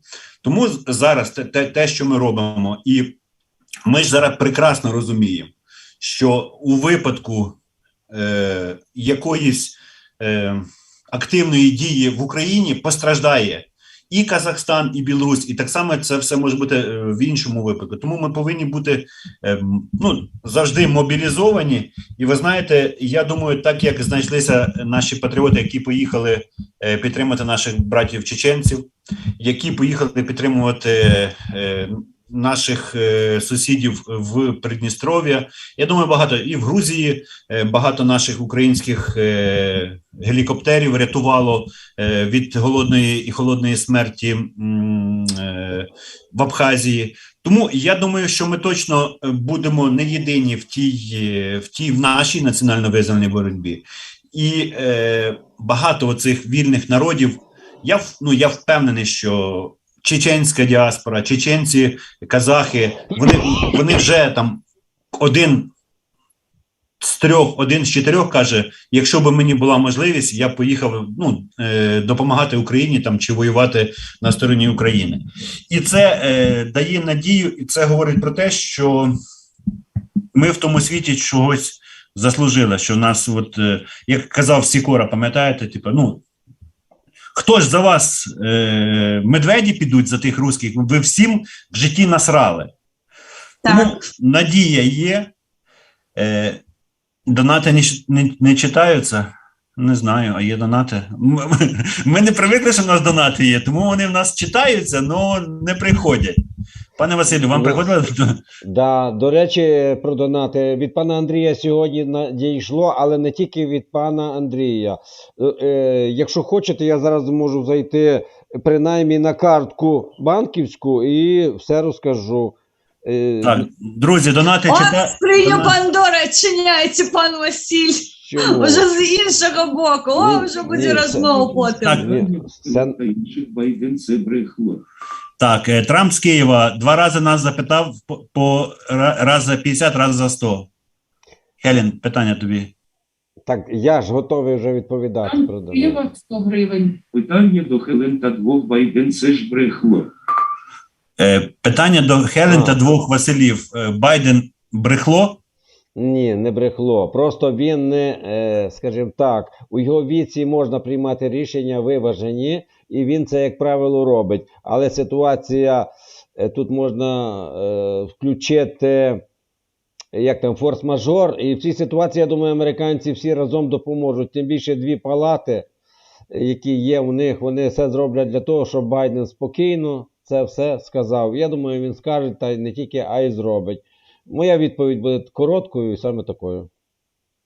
Ну, погоджаюся. Послухайте, ми бачимо Байдена, читаємо Конгрес США, тому тут сказати, що він нечто особисте, як у наших випадках, може вирішати, це далеко не так, необхідно тут уже поглиблено розуміти політику Сполучених Штатів і розуміти, як це працює. Там без 1000 согласувань, ми їх не бачимо, але нічого не відбувається. Тому мені подається, що ён зараз виказує вельми дипломатично звіздюліну Росії і вельми культурно, що нам не свойственно, дає зрозуміти, що коли рипнетеся, буде вам не просто розвал СРСР, а ви вже просто з пеплу не встанете. Ось і все. Мені подається. Десь так дуже близько, погоджуюсь повністю. А ви, Пане Василю, я думаю так, що зараз, як то кажуть, Байден наш. Дивіться, на фоні того, що не все гарно вийшло в Афганістані, Байден і його політична сила мають певні проблеми в своєму електоральному полі.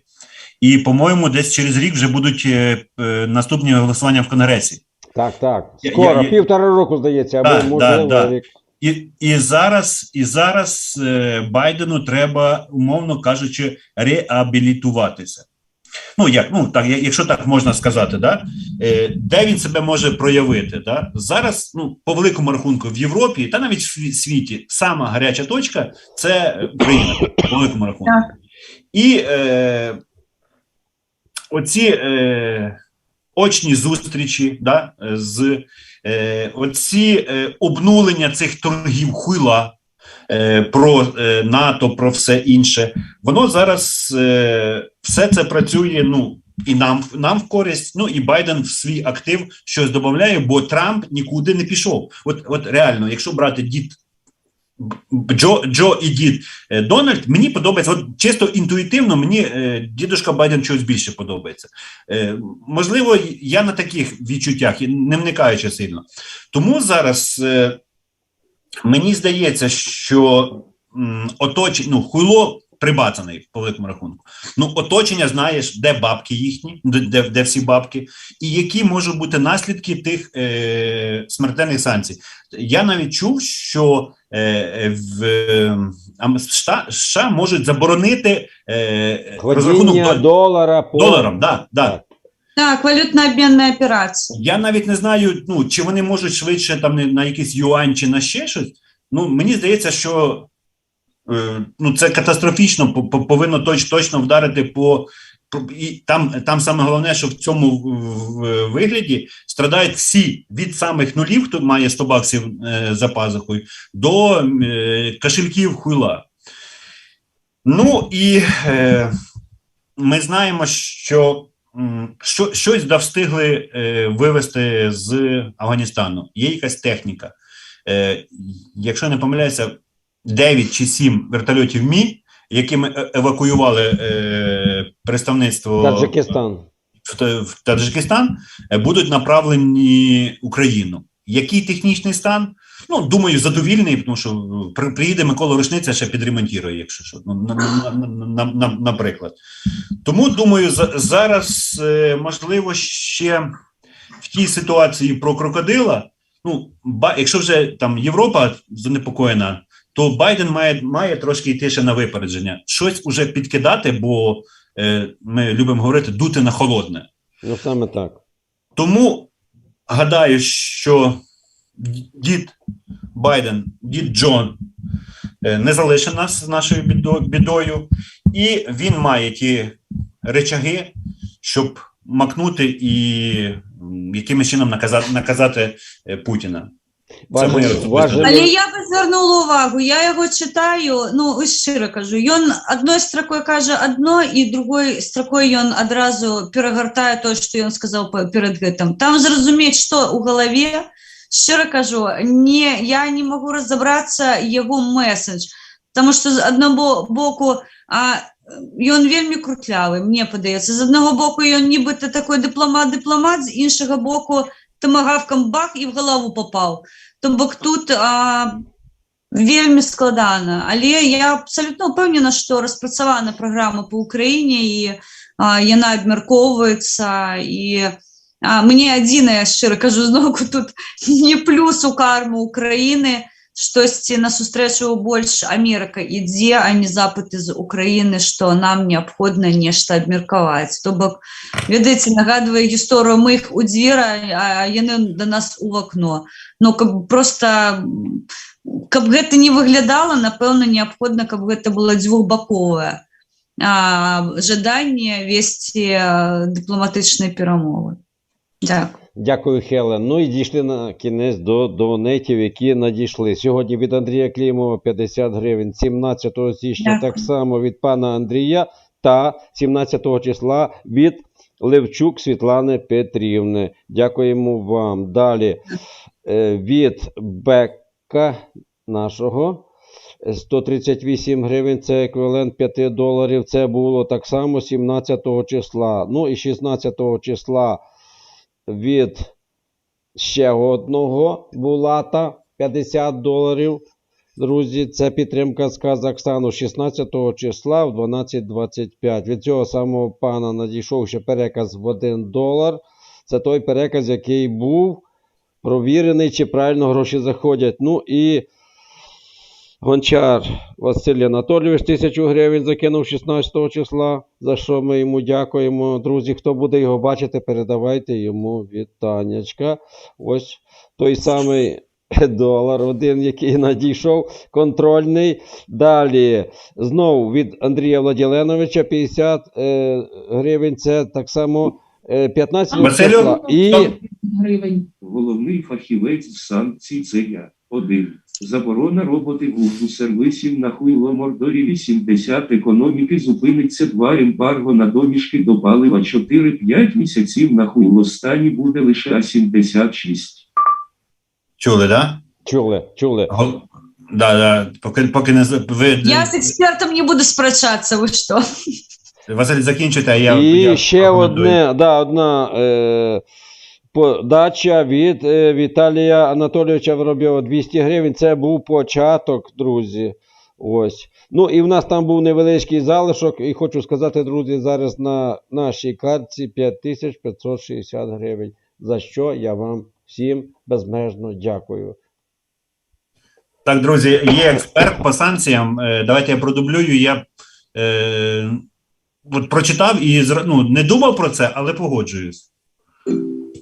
Трамп з Києва 50 гривень. Головний фахівець з санкцій це я. 1. Заборона роботи Google сервісів на хуйло-мордорі 80 економіки зупиниться 2 ембарго на домішки до палива 4-5 місяців на хуйлостані буде лише 76. Так, друзі, заборонити роботу системи Google в Росії, і 80% всієї системи, вона на цьому, видно, построєна. Слухайте, Буде... я щиро кажу, я одночі сказала одну фразу. Припиніть гандель на 1-2 дня, увесь, любой, у любому вигляді. І ви побачите зовсім іншу історію. На Google наривається не тільки Рашка, білоруси викатили, до речі. Ну, білоруси я у коски беру, це нелегітимне. Так само викатили за порушення ніяких правов Google, там величезную сумму, несколько тысяч белорусских рублей, там 146 тысяч, нечто такое. Нарываются на то, что дійсно Google психанет, что называется, и подчас разборок не буде працювати. Яны тримаються виключно за контрреклами.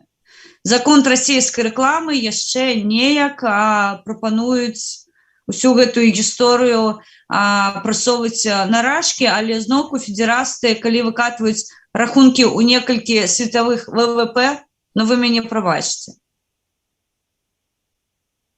Тут я пагаджаюсь абсолютно. Спыніце гандаль на 1-2 дні. Я казала, з Беларусю гандаль не павялічыць на 62%, а ўвогуле спыніць на тыдзень, не дазваляць прыязджаць, зараз літоўцы блакуюць Беларусь-Калій, нельга будзе чыгунку выкарыстоўваць.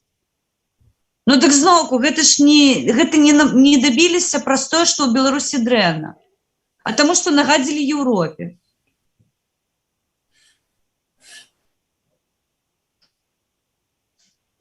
Дякую. Просимо, друзі. Ну і бачу, наші друзі в чаті пишуть про такого собі Іванова, всі ви знаєте. А в контексті, чому я кажу, гарно лежить, це йде автор каналу, верніше до нього Ісландія, був класний канал, це наші друзі пишуть і тепер, і про Арестовича в цьому контексті. Друзі, перший пацюк побіг чи ні? Що скажете, якщо так брати той же самий канал Дом, який всі так підмахують теперішній владі. Ви бачите, що влада навколо себе скупчує ресурс, щоб тиснути. 10 гривень. Всіх обнімаю. Дякую, Трамп з Києва, всіх обнімає. Дякуємо Трампу за Взаємно. підтримку. Ось. Що скажете про пацюків? Вони побігли чи ще побіжуть? Пане Василю, знаєте, мені здається, що це та синусоїда, яка йде з владою, тобто це як голова адміністрації, той, що був зараз підйобує Зеленського, такий з розкосами, Богдан. Угу. Це я не знаю, чи це зміна, чи це Богдана, по-моєму, самого кишнули, а це сам. Ну, Арестович сам по собі, умовно кажучи, Пристосуванець. да, і постійно путається в показаннях, то він за тих, то він за інших. Тут, звісно, що запахло трошки смаженим, і кожен, він ще ж відносно молодий, можливо, якась в нього є політична перспектива, але не знаю. Побачив, що він не бажає приймати участь в цьому концерті. Ну і він миє руки, чи як нам кажуть. Ну так, умив руки перший за всіх. Да, умив руки, і потім, ну, ми скоро побачимо його в Ні, Я там, ж де його казав- було 2 лоха. А, два лоха ще було. Ну, Так. звісно, тому це такий перший сигнал, бо Арестович, він не є продюсером, учасником чи дружиною з квартала. Тобто там є своя мафія, яка буде триматися до останнього. І чому от там хтось писав, що хтось говорив, що Зеленському некомфортно в цьому кріслі президента. Наш глядач писав, що йому достатньо комфортно, і він себе відчуває дуже вільно. Якби йому було некомфортно, він би, не знаю, сказав би, я там устав і ухожу. Ну, звісно, це оточення йому це не дасть. І він більш-менш себе комфортно, досі електоральне поле його ще підтримує, там хай вже не 73%. Тому я думаю, що чи втомився він, чи ні, його будуть далі пхати до кінця тої дистанції. Бо якщо він дійде до кінця дистанції, ну хоча б в такому вигляді, як він є, то він має шанс продовжити своє життя в Україні. Не знаю, при яких обставинах, чи в тюрмі, чи далі актором, чи продюсером квартала. Но якщо він буде далі отак себе вести, от, наприклад, як останній тиждень, то ймовірність того, що... Зараз, секундочку. Трамп 100 гривень. Обняв. Ще заборонена тема 4 ТРЛМ кубів сланцевого газу знайшли Shell, Chevron знайшли поклади у 2012 році біля Львову, Одеси та Слов'янську. Сланцевий газ Shell, Chevron. Ще раз Порошенко та Зеленський дебіли. Сланцевий газ зараз є безпечним. Ёсць бенефіціари Трамп. Ёсць Так, бенефіціари, ёсць зацікавлені особи. Да, тому, друзі, Зеленському в його інтересах або цю каденцію докінчити хоча б не з криміналом чи з якимось вигнанням без Майдану. Не вийде. Не вийде, так? Да? Він не Пане Василь, ну налаштований. об'єктивно, послухайте, вже наколькі я далека від української політики, але я розумію, що по ім справа буде... Я не хочу звинувачувати, але один Вагнергейт чого вартий. Гэта прогучала, слухайте, з кожної праски просто гучыць. Вагнергейт. І ось на фоне гэтага, ён же ж памылкі робіць не таму, што ён не ведае, што рабіць. Праз гэтыя памылкі ён спрабуе зам'юціць тое, што ўжо накасячана. Перахапіць увагу на нешта іншае, а новае запрапанаваць вельмі складана. Дзе той шалёны прынтер, якой з такім энтузіазмам, прабачце, штампаваў заканадаўства. Што вы чуеце, акрамя вось гэтых злачынных РРО, про які мне ўжо просто праелі, можна сказаць, мозак? Што вы чулі, што змянілася в Україні за гэты час? Ну, наприклад, можу зараз зайти в Телеграм одного поважного чоловіка, але я по пам'яті скажу. Коломойському відшкодували 13 мільярдів гривень, а платники податків, малий бізнес, оце дрібненькі, сплатили всього 11,6. Тобто, Ну, правильно, ми будемо Беню обмірковувати, а не то, як здавали, пробачте, операцію по Вагнеру. ну, от вам... Ну, ось гэта ровно про те, що кажу. Гэта все побачимо. Я просто, розумієте, я у понеділок глядела, і у мене була тільки одна думка. Ох, хлопець, не бачив ти, як виглядає бумеранг. Саме так. Так от оці дії якраз і показують, чому чувак не досидить. Це вже не рахуючи про державну зраду самого, купа різних гейтів, а один з них, ми знаємо, ми більше того, що ми не все знаємо, коли в ті моменти, де чувак буває, коли його нема в Україні. І нема ніякої офіційної поїздки. Чим він займається в цей час? Ось, Ён стаміўся. Ён ненавідзіць усё тое, што адбываецца з ім. Ён люты ненавідзіць. Я просто гляжу на яго, і ён бы паслаў усіх нафіг, калі б ён мог звальніцца з пасады, ён бы гэта ўжо зрабіў. Ну, питання в Ён тому, ненавідзіць усё тое, што адбывається вакол. Але ж- Люта. Я можу помилятися. Я тільки, я ще раз кажу, я назираю. ну він не є власник власної долі. Якби він Так. пішов сам президент і сказав, чуваки, я Так. стомився, я ухожу. Це одна історія. А друге діло, коли він нанятий грати роль президента, це зовсім... Тут інша- аплодисментів не буде, коли скаже, я стомився, я пішов. Ну, Плескать у долоні ж не будуть, заплюють. А прийдеться, гэта горш. прийдеться вибирати. Вам дає 10 гривень. Хелен, ти трохи наївна. Закон Парето каже, інші 80 мають лише 20 інтелекту. Тобто більшість – це природні ідіоти. Зеленський надурив 73. У нього треба вчитися. Ну, тут да, тут не відмовиш Трампу. Трамп, дякуємо. Тільки мені не подобається, як закон Парето він читає, не то. Ну так, 20% вирішують, а він Менш. Значно менш. Гэта эканамічны, да, хто кажа 30/70, 20/80, я не пагаджаюся, мне падаецца прапорцыя 10/90. Ну, ті самі заточені пасіонарі, їх може бути ще менше. Просто 5, наприклад, самі активні, а ті 15, які складають сукупно 20%, це ті, які в силу своїх можливостей, не дотягуючи до 5, але завжди за. Просто їх потенціал значно менший, але в цілому всі 20 тягнуть, як 80 би мали тягнути. От і все. Не знаю. Моя статистика, мабуть, як тая качка хромає, кульгає на дні ноги.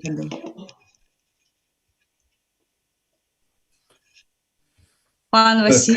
маленьке питання. Хто надав наказ вийти військовим з Дебальцево, пише Сашко Чорний. Я навіть відповісти на це питання не слідкував, так що може пан Василь знає. Я не знаю. Пан Василь збег з гэтага пытання, таму Да, будзем да, да. нами адбывацца. Я не ведаю, хто надаваў наказы, тое, што адбывалася тады. Гэта, ведаеце, мне падаецца, як гісторыя саўка. Яно будзе адчыняцца па кропелькі, па кропелькі, па кропелькі з часам, і кожныя 20 год мы будзем разгортаць усю новую старонку, таму што пакуль, що називається, не повздихають тих, хто винуватий, ніхто правди ведати не буде. Пане Василю, може ви пам'ятаєте питання від Сашка Чорного, хто надав наказ вийти військовим з Дебальцево? Не знаю, до чого мав?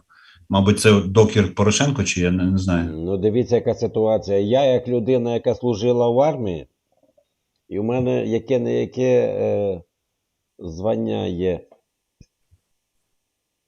Ну, з всіх солдатів у мене воно було найвище. Ну, не старший солдат, а старший сержант. Я командував і ротою у відсутність командирів. Тобто, з тих всіх в роті, хто був, кожен день ходив на службу і жив у казармі, я був найстарший. Як командувати підрозділом у 125 чоловік, я дуже добре знаю. Питання, до чого веду? Трошки в стратегії розуміюся, хоча старший сержант цього. Поясню. Коли тебе обходять зліва, справа і йде арта, валить, і в тебе немає боєприпасів, наприклад, бо ти попадаєш майже в оточення. Ви пригадайте, що там залишалася одна єдина дорога, якою вони виїздили. А це тобі не просто виїхати автівкою. Прикиньте, там люди пробивалися, тобто ми були майже повністю оточені.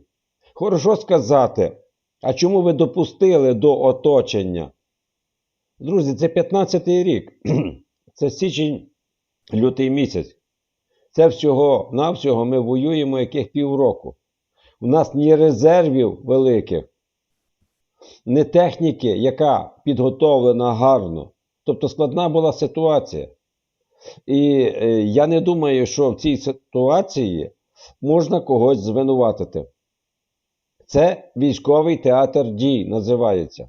Я більше вам скажу.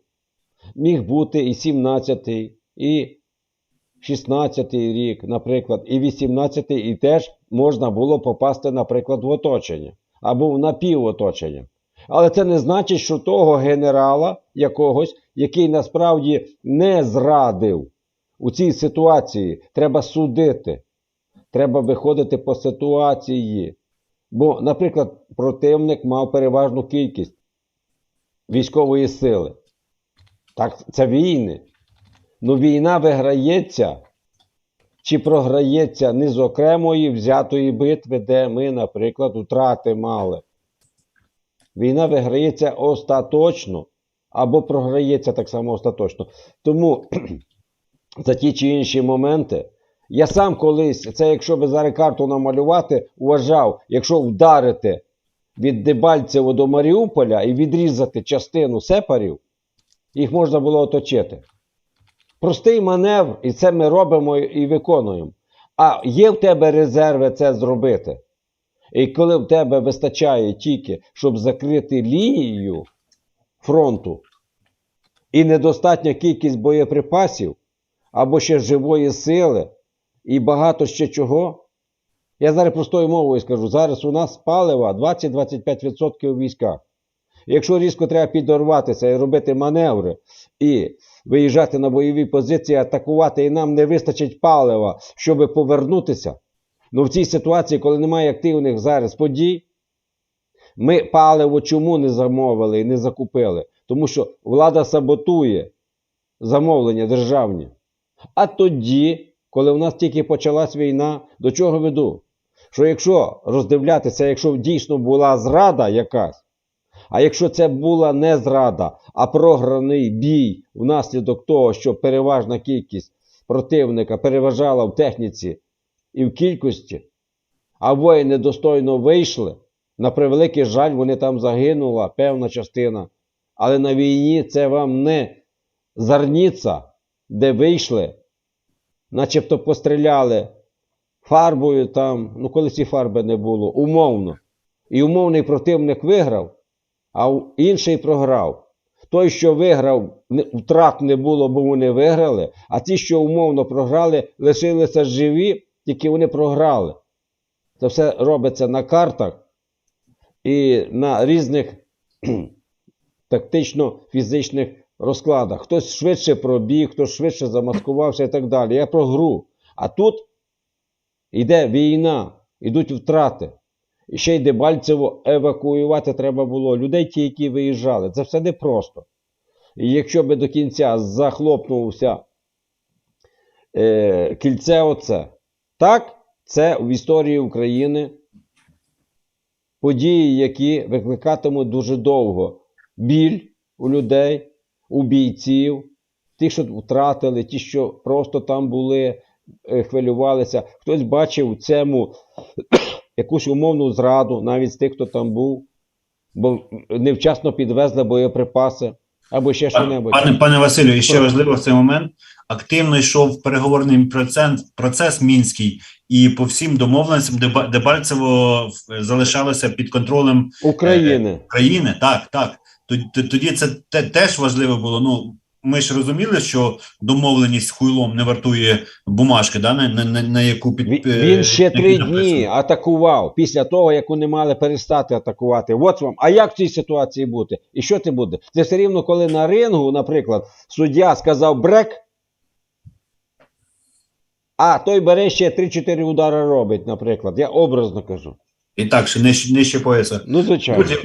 Друзі, да, я вельми далека від військової тематики, вельми далека. Але на мой приватний погляд і те, що ми завсюди підкреслюємо,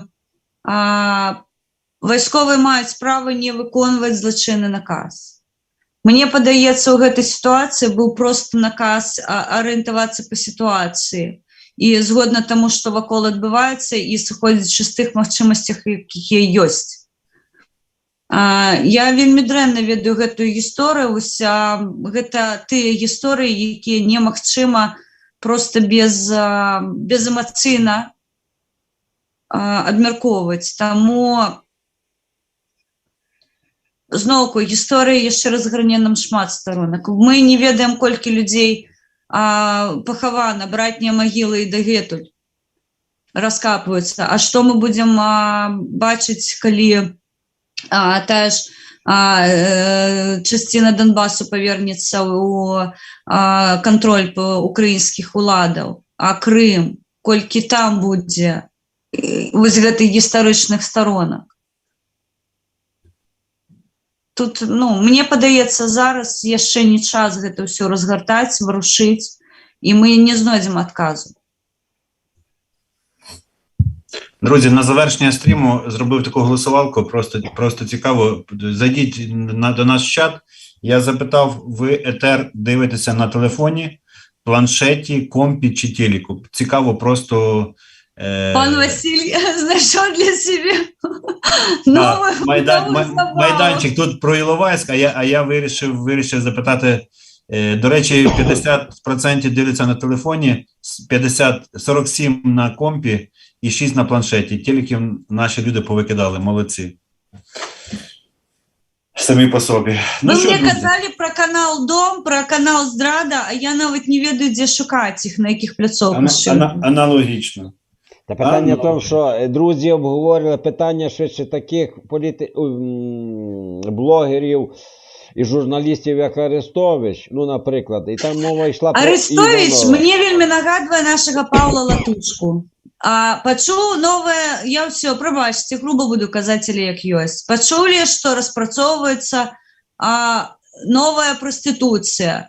Тут же яны пачалі хвастом віляць, мы будзем распрацоўваць новую народную прастытуцыю. Нічога не атрымалася, але ж усё роўна трэба паўдзельнічаць у працэсе, і зараз ужо на псеўдарэферэндуме мы будзем псеўдабюлетэні псаваць. То бок, як флюгер, разумееце, па ветру. То ён з рашыстамі братаўся, распавядаў, што мы павінны знайсці агульную мову, нічога не атрымалася, зараз супраць маскалёў выступае. І вось, ведаеце, такое Пашка флюгера яго называюць, таму што чалавек абсалютна не можа вызначыцца ні сваёй пазіцыі, ні сваёй філасофіі. І для мяне, вось мы паднялі тэму Арестовича, я зараз не ў кантэксце Арестовича, але дзесьці блізка дагэтуль. Гэта людзі, якія маюць аўдыторыю. І калі яны самі не вызначаныя, яны пачынаюць дэзінфармоўваць і дэматываваць сваю аўдыторыю. Таму што аўдыторыя таксама не вызначана. А што ты хочаш да мяне данесці? Вось, ёсць прыхільнікі Паўла Латушка. Той крычыць, што мы будзем абмяркоўваць новую народную прастытуцыю, якую я вам запрапаную. Проваливается проект, давайте выйдем у белые вопратки, панчохи повесим 10 там, ничего не атрымалася, давайте пойдем на референдум. Купа людей подставил, отказности ніякай не несе, мяне постоянно за гэта сварыць, што ты хэціш, Латушка, да таму, што разлупіце вочы нарэшце і паглядзіце, як ён падстаўляе беларускі народ сваімі абсалютна ідыоцкімі прапановамі, на мой погляд. І што самае жудаснае, зараз гэта ўсё падаецца пад соусам беларускіх дыяспор. Да ні халеры дыяспоры так не мяркуюць. Калі адзін чат на 1500 належыць Латушка, і ён там задвигае сваю пазіцыю, гэта не азначае, што мы падпісваемся пад гэта. То же самое Арестович, маючы такую величезную аудиторию, быть невызначаным у яго выкананні, пробачьте, могу быть 100-500 разов не права, але так не робится. Ты повинен ісці и до остатнего, что называется, задвигать свою позицию. Помылился, так и скажи. Обгадился, помылился. Побратима Василяна Поз, Бандера. Вітаю усіх бандерівців. Сьогодні позивний Бандера святкує день народження. Наш дописувач. І вітаємо з днем народження. Позивний Бандера круто, день народження круто. Хай буде щастя, здоров'я. Слухаємо. Вітаю, Пепе, Василів та цьомаю білоруськомовні уста панни Хелен. Сьогодні день народження побратима Василяна Поз, Бандера. Вітаю усіх бандерівців. Вітаю, бандеровці, вас усіх. Долучаюся до віншування. Білоруська бандеровка вас віншує. Так, друзі, 2 години, вже 5 хвилин ми в етері. Є гарна пісня «Буде добре». Мабуть, «Буде добре» поставимо на кінець нашого етеру. Ну що, давайте тоді на завершення. Так, давайте подивимося, хто де дивиться. Я просто давно вже думав ту голосувалку. Телефон 55, ком 36, телек 4, планшет 4. Дякую, хто проголосував. Чисто інформативно будемо знати, що комп'ютери ще працюють у нас. Ну що, давайте на завершення. У меня есть цудоўная навіна, я яе пакінула напрыканец. У нас вусатая дуба захварэў на ковід, і яшчэ і мітрапаліта маскоўскага патрыярхату, тому што беларускага няма, наградзіл. Вось, нехай ён наградзіць усё сваё атачэнне. Жадаю амікрона у плечы і колоцца супутнікам, і ўсё будзе вам шчасце. Чакаем прыгожыя вось гэтыя хрысціянскія крыжы і як мога больш. Дзякуй, шчыра жыве Беларусь і слава Україні. Героям слава, живе. Друзі, дякую. Сьогодні побачив в новинах якась чеська як називають? Антивакцинатори, да? Антиваксери. Да, антиваксери. Якась співачка, по-моєму, я можу помилятися, вона спеціально пішла, заразилася ковідом і померла. Ну, буває таке. Тому бережіть себе, хай наші вороги позаражаються і поздихають ті війні матері, а ми маємо ще будувати наші незалежні держави: Україна, Казахстан, Білорусь, Ічкерія і так далі. Дякую, що були цього вечора. Дякую всім, хто підтримував канал і проект наш дітям. І чекаємо вас на нових стрімах. Але це ще не все. Треба зайти, друзі, в донейт-систему. Ну, звісно, в пана Василя є донейт-система, він має зайти. Так, а я поки підготую пісеньку. Чудово. Так. Я у гэты час... Хелен, я вже прошу... готовий. Я вже готовий. Добре. Читати, значить так. Значить, Рейнкольд 500 гривень, це 16-го числа зайшло. Міхась той самий, 100 гривень, надійшло 18-го числа. Дякую, сябра. Да. І КС 500 гривень надійшло 19-го числа. І на донейт-системі, друзі, 995 гривень і 50 копійок. Дякую вам за підтримку проекту «Діти». Я зачитав. Всім друзям гарного самопочуття. Бережіть, друзі, себе, не дивлячись ні на що. Ну і політично грамотним бути – це значно краще, ніж какая разниця. Дякую, колеги, за роботу. До побачення, друзі, до нових зустрічей. Слідкуйте за анонсами. До побачення. Хата ёсць, ды бульба ёсць, а у каханні мне няшчасціць штось. Гады бягуць, настрой той ёсць, дык як мне жыць, скажыце хто-небудь. Будзе добра, добра ўсё, ды не трэба сумаваць. Будзе добра, добра ўсё, варта надзеі не губляць. Будзе добра, добра ўсё, ды не трэба сумаваць. Будзе добра, добра ўсё, варта надзеі не губляць. Шмат шляхоў, ды цьма грахоў, а мне чагосьці не хапае зноў. Самоты то, а то в журбе, всё будзе добра, я скажу табе.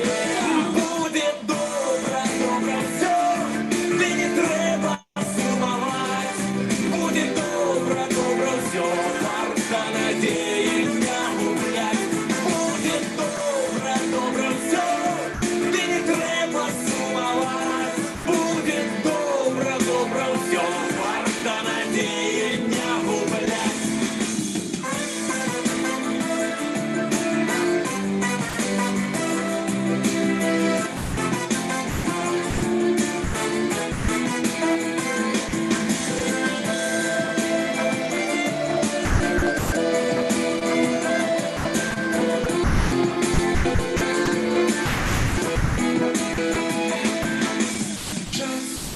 где?